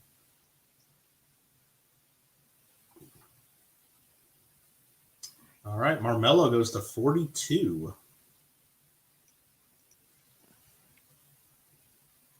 I did get an email from my sister, Don. Excellent. So she wants it, or she's giving it back? My coin. It says claiming my prize, bro. Well, oh my God, that's funny. I don't know. It doesn't have her address and all that. Anyway. Oh, no. Nomad at 43, Randy 45. Wow. And it's a proof Kennedy half. Now, Don, did you go through these and look for the accented hair? Because I haven't gone through them. I did, and there were 5 or 6 of them that actually did have accented hair when they were made. But yes. I don't know. That's one of the varieties that I never learned, if you believe that or not. So I don't know if this is or not. I can't tell. I think most of them actually went out because I didn't have any say in which capsules they got put in. Yeah. So, and a lot of people who were original founding members requested their original numbers. So a lot of the coins went to the people with the low numbers. And here, since I mentioned it, just so those of you guys that do know the variety, that's not one. That's not one of them. Okay, because I don't want to say it making you think it is without. So nope, I know what it is. I was just wondering that's not it. If there were any. So there are. Yeah, there's 5 or 6, I believe. Interesting. Mm-hmm. I probably didn't get one then. So I don't know. I don't know any. I don't remember who did or didn't. Burton is at $50. Thank you, Burton. And Nubs is sending some. Oh, appreciate that, Nubs. That's gonna be awesome, dude. Just let me know what I owe you or what you need for trade. So, yeah, Paul, I have read that about looking at the letters instead of even looking at, because I always look at the hair and I can't figure it out, but I need to learn it because enough people ask me about it. And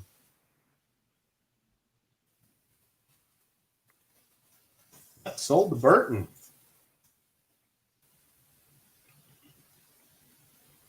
Thank you very much, Burton, and thanks again to Gordon for the donation. Another donation from Gordon right here to the club is lot number 8. Lot number 8. And I'll explain what these are right here. Now Dan Carr, he made our Coin Club medals 2014, 2015, and 2016. And also 2019. But 2017, we wanted to have a medal made, but he was kind of busy. He's like, guys, most coin clubs don't have a special medal made every single year, and he doesn't charge like the full prices to clubs. So we talked him into making these for us. He had our same obverse die that we used on our coin club medals, the California Bear from the 1925 California Diamond Jubilee half. But on the reverse, it was pretty much nothing. What this is we took the 2017 Zombucks Walking Liberty coins, the copper rounds, and I'll put this under the scope and you might be able to see some more of the detail. And basically he just did overstrikes on them. So he put the coins, you can kind of make out like a Walking Liberty design. And if you look real close, it does say 2017. Now it's smashed totally flat because he just put the one die in the press. Basically, it was just a way that we could get him to make us a Coin Club medal without having to make a new die and to get him to do it quick for us. And it was kind of fun. So that there is a copper. It's overstruck on a 2017 Walking Liberty Zombucks. The silver ones overstruck on a 2017 Silver Eagle. So you can see it's kind of like a flattened out Silver Eagle on one half. The other side is our Coin Club. And if you look real close in between some of the letterings, you can make out some of the lettering of the reverse of the Silver Eagle. They're real cool overstrikes. Unfortunately, when he made these, and I'm going to show this under the scope, the only problem is they flattened out so much you can't really make out the date. So I've seen ANAX grade these for people, and they come back overstruck on a 2011, which is wrong because I sent them all in to Dan Carr to be made. they're all on 2017s. But here's the flat side. ANAX just does that because they just see. Now I can see that it says 2017 if I get it at the right angle. But I've seen at least one or two out there that says overstruck on a 2011. That's just wrong. So don't think that there's any special ones we did of different years. But so that's how the one side looks with the other side with our bear. But you can see like right there in the bear's head, you see the pluribus from the shield and the eagle on the reverse. So you can see some of the elements pop through. Like right there, you can see the wingtip after unum. You can see some of the lettering from the silver eagle. They're just fun pieces that we had to make because he wouldn't make us a whole new die and a whole new metal. And then the Zombux copper, you can see at the bottom, it is 2017. We used the Zombux designs. It worked out because it has the same similar design as Walking Liberty on the Silver Eagle. But Zombux were like one of the few copper rounds that actually have dates on them. Most copper rounds don't have dates at all. So it was just some way we could get a metal that has a date on it. So there are those. And so you get both of these in this auction. You guys have probably been bidding. You probably already want me to say sold. And I'm just rambling on about our cool metals that we have made. So let's see. We had Paula go 40, NCF, Paula up to 80. Whoa. Paula wants it. Okay. You get both of them, actually. So we're just going to probably go ahead and sell it.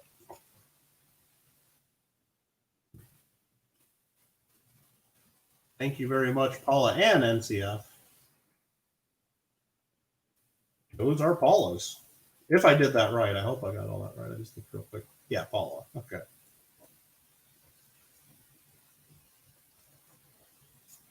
Very cool, very generous bids, and thank you again, Gordon, for those donations. Absolutely.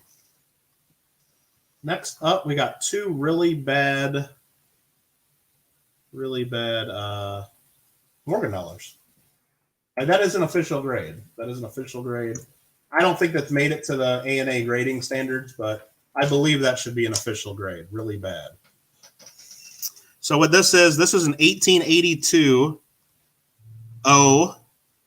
Morgan silver dollar that's really poor condition, has a scratch, and probably cleaned and everything. So it's just real low grade. I can show that under the scope if you want. The other one is an 1899 New Orleans Morgan silver dollar. More detail, but definitely, I would say, harshly cleaned. You see, and there's scratches. Just not great shape. And you get both of them. You get both of them. I don't know what the silver melt value on each of these is right now. It's got to be around $20.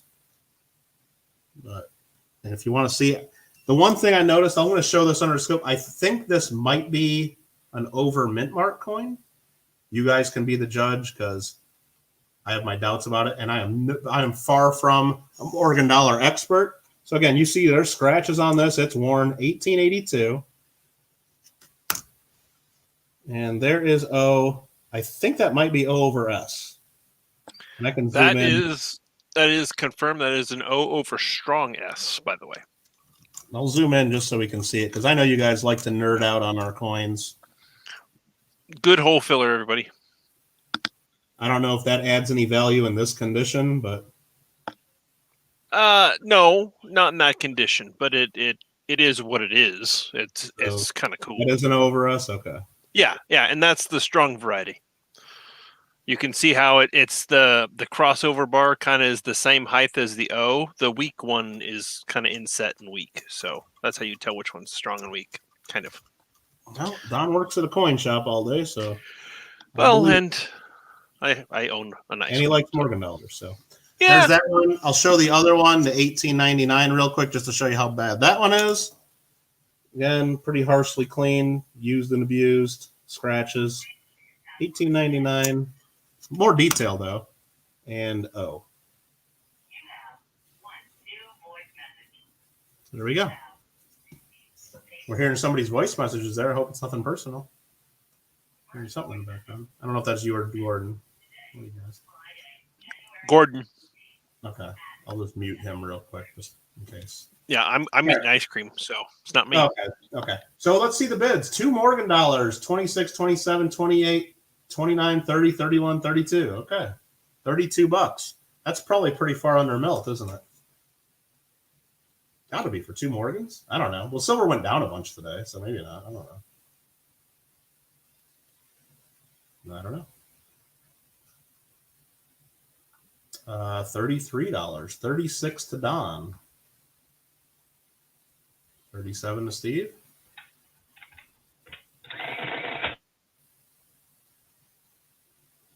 Oh, it's at $19 or so. Yeah, I mean, I'm not saying they're worth much more than that because, well, I mean, it's the over S, I guess. So if you'd like that, 41 to Kevin. David was at 40.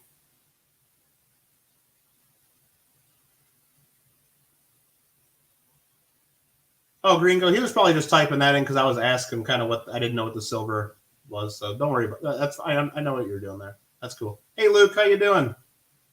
Michael at 44. Kevin at 45 for the 2 Morgan dollars. And again, those of you guys, especially the bidders, if I just showed them real quick. If you have any other questions about anything you're bidding on, feel free to ask. Don't worry about it, Steve. Yeah, I know. 45, Kevin. Let's see if that does it.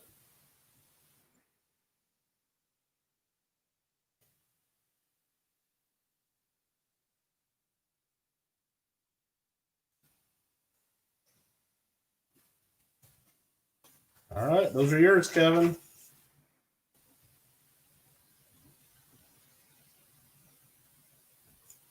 That was 45 for the pair. Thank you, sir. What's next? Are we really doing this one next? Let me make sure. Before I show it. No, it's not. I was wrong. Okay. I grabbed the wrong thing. Good thing I looked. We're on lot number 10 already. Wow. This is another donation from Gordon. So thank you, Gordon. And I'm going to unmute Gordon now because hopefully he's done listening to his message. Okay. Sorry, Gordon. I had to mute you there for a minute because I heard a voicemail message and I didn't want everybody to hear it. Okay. This is a 1986 Prestige proof set. John's bidding $1. You're not going to get this for $1 because I won't mail it for $1. If that's all it bid, I'll just keep it and tell you too bad because this is just too cool. This is, and those are the rules of the auction. Those are the official rules. You get the certificate, of course, and all the stuff. This is the proof set from 1986. Comes with all the coins, the cent, nickel, dime, quarter, and half. Plus you get the $50 commemorative Statue of Liberty, Ellis Island, and the silver Statue of Liberty silver dollar. Really nice set, real nice presentation. And the coins in this one are real great shape too. A lot of times you get the coins in here, they're hazy and ugly. This is a real nice one. And there you go. Nub says $40. Yeah, real nice set. Real nice set.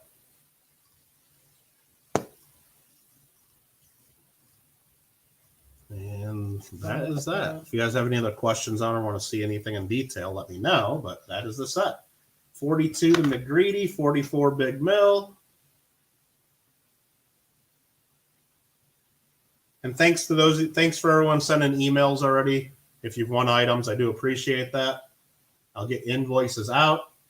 If you don't want to pay by PayPal, let me know in your email, and we can do checks right to the club.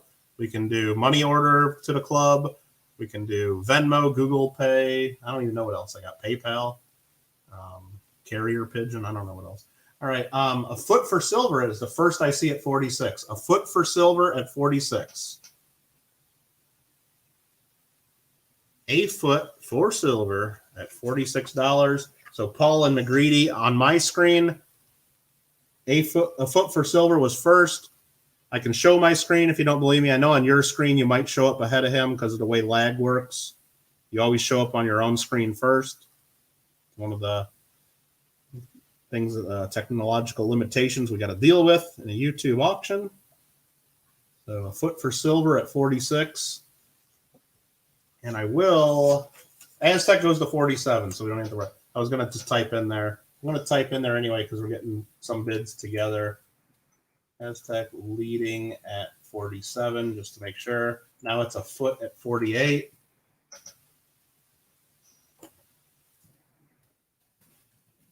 First at 48. I just want to make sure that you guys can see, because I know there's lag.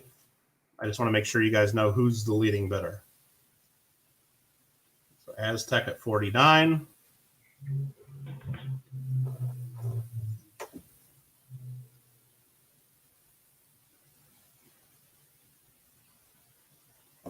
$49 to Aztec so far.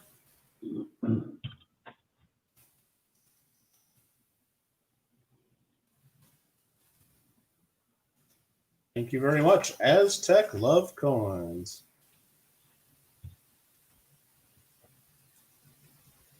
$49. Perfect. And thank you again, Gordon, for the donation to the club. That's awesome. Definitely helps out. Can you hear me? I can hear you, Gordon. Well, how much did the two club medals sell for? The copper and the silver. I think that was number 8. Paula Bloom won those for $80. Okay, thanks. Yep. Thank you. Thank you for donating those. Sure. Next up is lot number 11. That comes after 10 usually. Usually. All right. Big Mill's got to go. All right, man. Thanks, Big Mill. Have a good stream. I know Big Mill's going to be hunting some coins on his channel. I think he's probably already doing it. And he's being nice and not telling everybody because we're in the middle of an auction. But right here, we got a 1938D Buffalo Nickel in PCGS MS65 condition. Amanda's got to take off for dinner in 10 minutes. There you go. Thanks, Amanda. We'll talk to you later. And congratulations. You actually won a giveaway on my own channel. I didn't think that was ever going to happen, but gotta believe it. But it's a giveaway from the Coin Club. It's not for me, so it doesn't count. Not the same. Big Mill's doing $25 on this. Let's show this right under the scope. This is, you guys want to see the coin. It's nice. It's nice. Yeah, and I can't zoom out any further than that on this, but it's just a nice MS65 condition. It's got nice mint luster. Greg went to 20 and then to 33, and CoinQuester went to 34. There's the reverse. The mint mark. I don't think it's an over mint mark. Nah, probably not. You guys are like, if you keep it still for half a second, I'd be able to tell. But I don't think it's just a regular 38D. Greg at 37. Looks like a clash on the obverse, Paula says. We can take a look. That's a nice final year of issue Buffalo Nickel.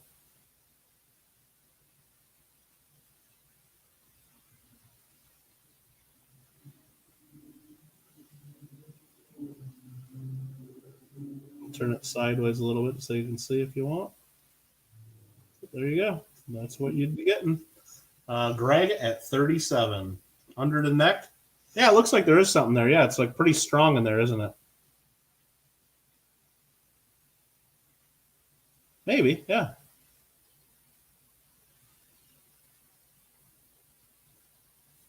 All right. Thank you for all your bids, everybody. Again, here's the slab and what it looks like in hand. We're at 38 to Rich Cali.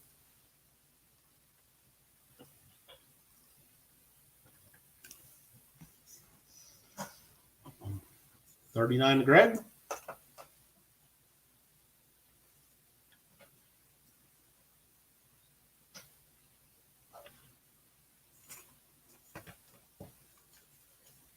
And what are we on? Lot 11? Yeah, there's only a few after this. That's it.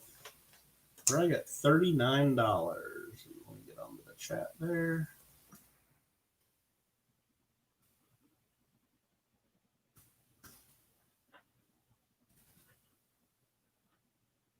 Rich got it right in there. Rich got it right in there before I typed sold. $40 to Rich. 42 to Greg.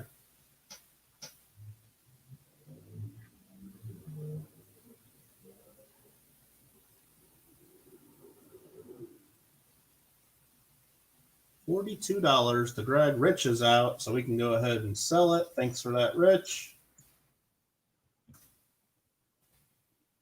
And Greg does not have to pay shipping, so because I said so. All right. No, Greg does not have to pay shipping because he bought the last item last month, and I already got to mail that to him, the because it's coming back from PCGS. So if I don't actually have to pay extra shipping, the club isn't going to charge him extra shipping. So awesome, Greg. Thank you very much for that. He's had to wait a month for his auction winnings from last month. Over a month now. It's going to be ridiculous how slow PCGS has been for us. Especially since Don sent it in under express service to try to get it back in time for last month's meeting. Unbelievable. This one here, hopefully John Duff is still watching. John Duff? Probably should have told you this was in here if you didn't look. But if you're not here, then maybe you'll see this back someday and be like, dang it, Kittle. Anyway, this is a 1953 proof Washington quarter. Proof 67 PCGS. Nice quarter. I think in the PCGS price guide, I looked it up earlier. It's either 60 or 65 bucks or something like that in the PCGS guide for whatever that's worth. Rafe goes to 12 bucks right away. Or sorry, 20 bucks. No, Ron was at 12. But Rafe goes to 20.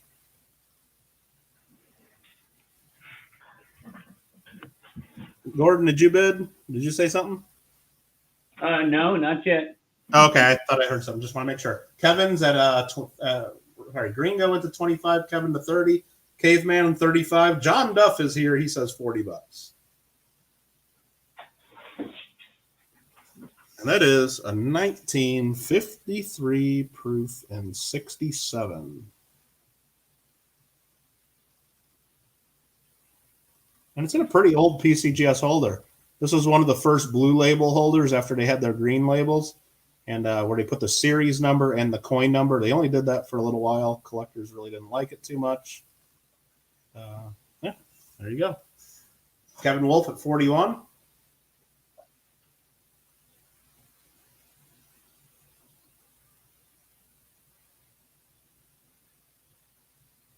Kevin Wolf, $41.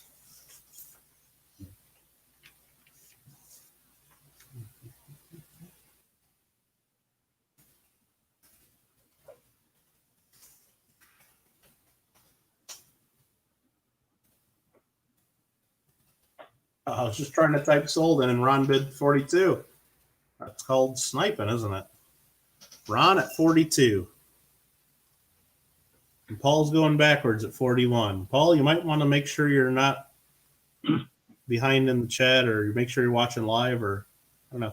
Paula, thanks for being here. Have a good night. Have a good night, Paul. We got Ron Noseworthy at $42. Sodium likes ANAC slabs, even though you trust PC business. What? They all are grading based on opinions, and they all change over time, and sometimes they're different each time you send the coin in. So I like ANAX and I like PCGS. I use both. Now it's a Ron Noseworthy, 42. Let me make sure that was right. Yep, Ron Noseworthy, 42. Thanks, Ron.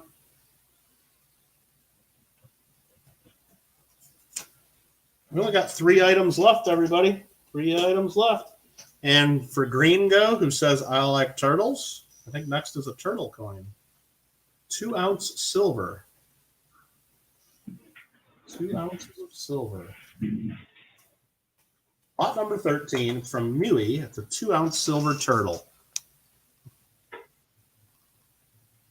These are really cool. I'll show it under the scope too if you guys want. But it's got a little tiny bit of like golden toning around the rim. And it's got the queen. But yeah, 2 ounces of silver. Big chunk. Big chunk of silver. For those of you guys that like turtles. Gringo says, I like turtles. 40. I'm sorry, Paul. Yeah, I know it's a but yeah, just try to focus on the text chat. If you can. Show this under the scope. Let's open it up, but I know it's super zoomed in, but I just want to show fine silver, 999, 2 ounces, it says. And it's just a real detailed turtle. You can see how it's got like the golden toning along the rim. Just wanted you guys to see the detail.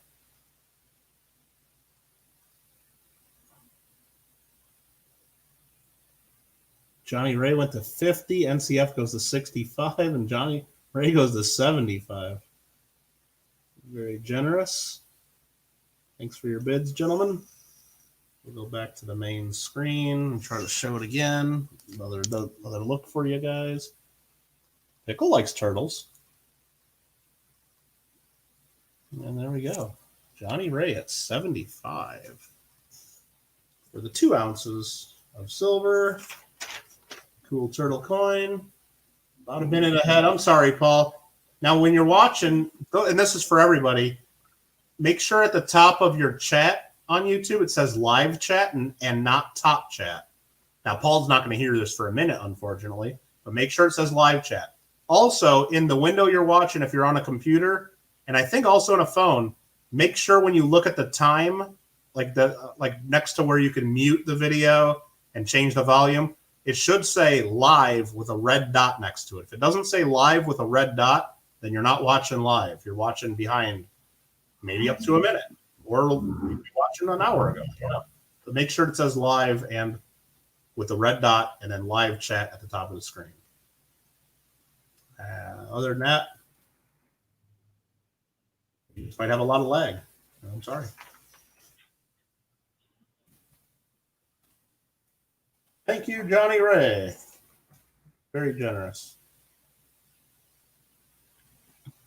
Ray Highway at 75. Awesome coin. Awesome coin, too. All right, second to last lot are 3 Morgan dollars. These aren't as bad. I'm not going to call these 3 bad Morgan dollars like I did the 2 Morgan dollars. These I would just call 3 circulated and probably cleaned Morgan dollars. Let's say that. Most likely. They're in a little bit better shape. You can see the details. We got an 1884 New Orleans. No, it's not a New Orleans. I'm sorry. 1884 Philadelphia. Let me just make sure. For some reason, I thought it was New Orleans. No, it's a Philadelphia. 1884P. There's an 1887 New Orleans and an 1897 Philadelphia. So you got 3 Morgan dollars.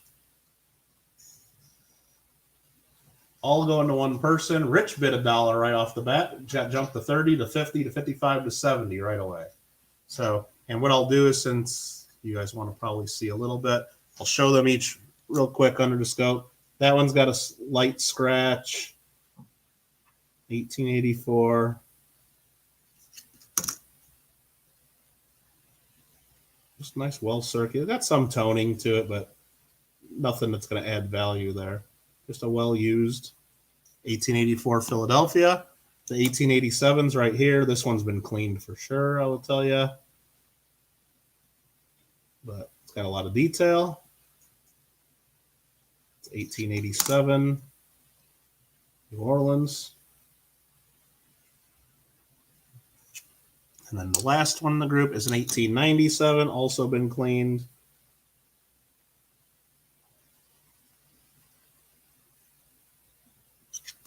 And that's a Philadelphia. We got Steve Woods at $70 for the 3 circulated Morgan dollars.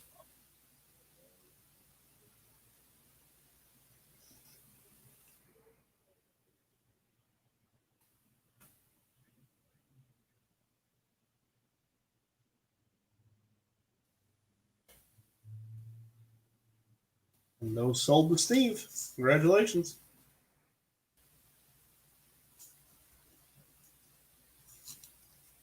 Very nice, very nice.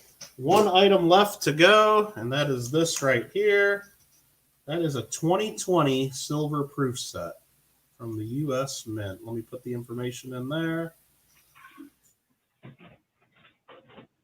Lot number 15, right there. These are sold out at the Mint, at least currently. I don't know if they're going to ever come back. Probably not now that it's 2021, but these have been sold out. The price on these was $105 at the Mint. And there's the box. You also get 999 fine silver, the 5 quarters from last year.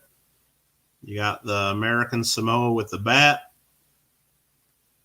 Virgin Islands, Salt River Bay, Kansas Tallgrass Prairie, Weir Farm from Connecticut, and you get the Vermont, what is it, Marsh, Billings, and Rockefeller. Those are all 999 silver. You also get the other 5 coins, the cent, nickel, dime, half, and dollar. Half and the dime, 999 silver. You get another certificate, and you also get a 2020 West Point reverse proof Jefferson nickel. And that's how they package them, right like that. 2020 W. We'll show that under the scope just because a lot of people haven't seen that one.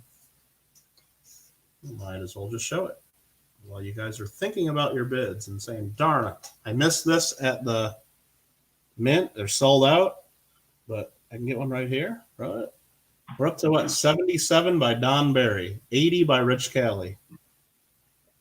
Now, just to in this full disclosure, the mint did sell these earlier in the year. Don might know. I think around $65. They were $67.95. $67.95. Then they raised their price, which I'm sure a lot of you guys know, on everything. Like something substantially. Some things like so much to where you just know that they don't want to make them and they don't ever want a collector ever to buy one. It's crazy. But these, they raised the silver proof set up to 105. And they're sold out. I looked earlier just to confirm what the price they were selling them at is, and it says sold out as of right now. So we're at Don. The quarters are actually $9.99. They switched. Was it this year or was it 2019, Don?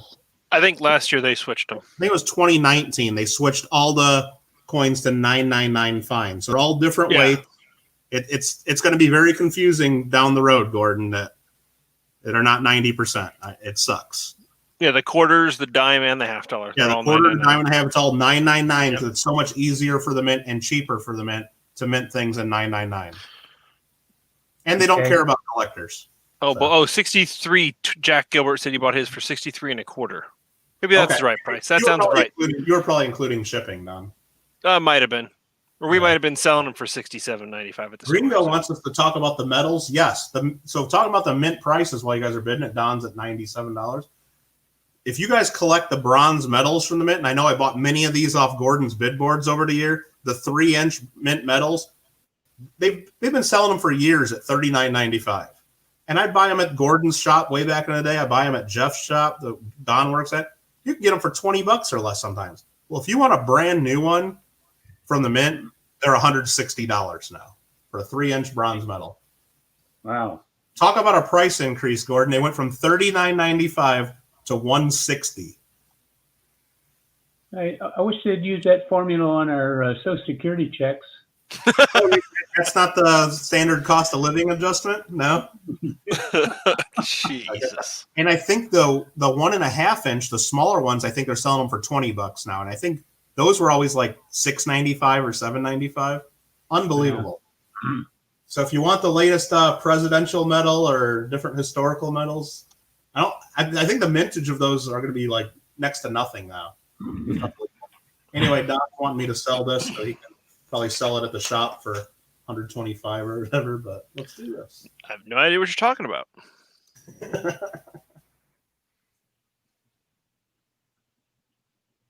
But it just sucks because I do like some of the mint medals, and I did buy them from time to time, not only for the clubs as prizes, but just for myself. I like the medals, but never going to buy a 3-inch medal for $160. I don't care what the heck's on it. No, that's just there's no reason for that. I mean, not when I'm used to buying them for $39, and more realistically, I'm used to buying them for $10 to $20 at the coin shops when they get them in collections down the road. But yeah, we have some in our, what we call the junk bins, the center aisle. They're $9.95, brand new, straight from the mint. They're less than $10. Well, I better go up there and take a look at them because I might load up on them at $10, knowing that years down the road, everybody's going to be used to them being $160, and I might sit on some of those for a while. Because that's the thing. The same medals you got there at the shop for $10 are probably on the site right now for 160. Because some of the medals they just make year after year after year after year. Yeah. So the same exact thing. I mean, and now that I opened my mouth and told you about that, you're probably going to go around and raise the prices on all of them. Nope. I already told Jeff, and Jeff's like, "Don't worry about it. They sell for what they sell for. We bought them for what we bought them for." All right. Nope. We're easy going. I might have to check those out, unless somebody else beats me to it, I guess. So, all right, Don, that's your proof set. 97. Yay! And I will charge you shipping, even though I know you'll just show up someday and bang on my door to get it. But, tomorrow. No. Sorry. I will not charge you shipping if you're going to pick it up. So, all right, everybody, that's I think that's it.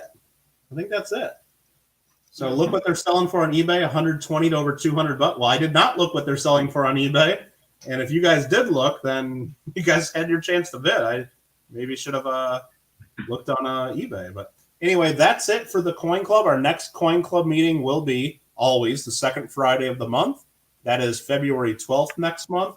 I just want to put a couple more links just in case you guys didn't win anything.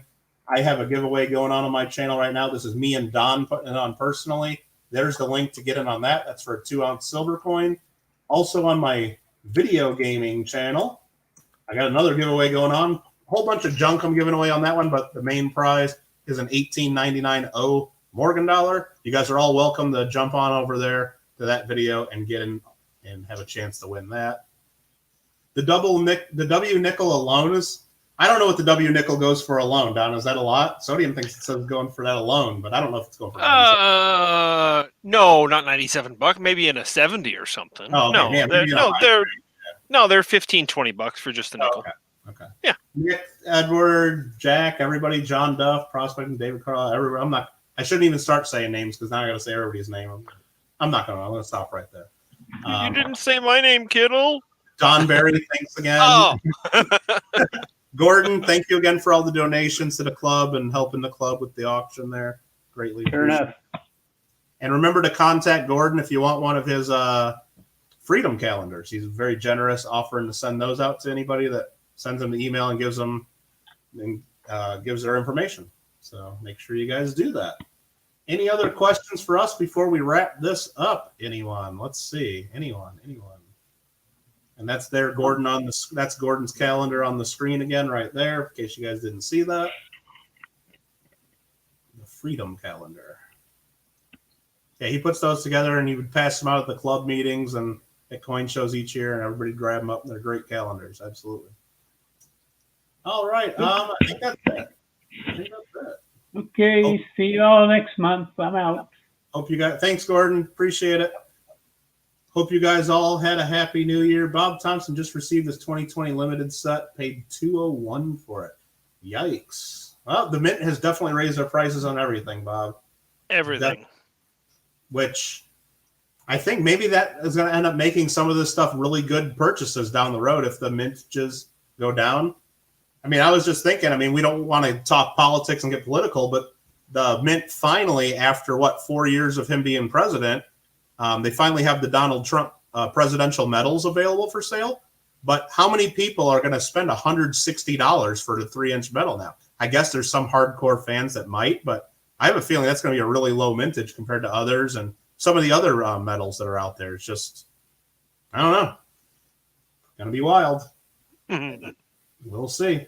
All right, everybody. You guys have a good night. And again, we'll see you next month. Thanks again for all your support of the club. If you want any of the free giveaways or auction items, I need an email. Wait a bit. Party Pickle wants to know how much is SoCal selling that coin for. The one under the scope right now, you'd have to ask him. Not for sale. That there goes in the collection. There's the answer. There's the answer. Not for sale. You guys have a good night. Thanks again for all your support of the club, and we will see you next month.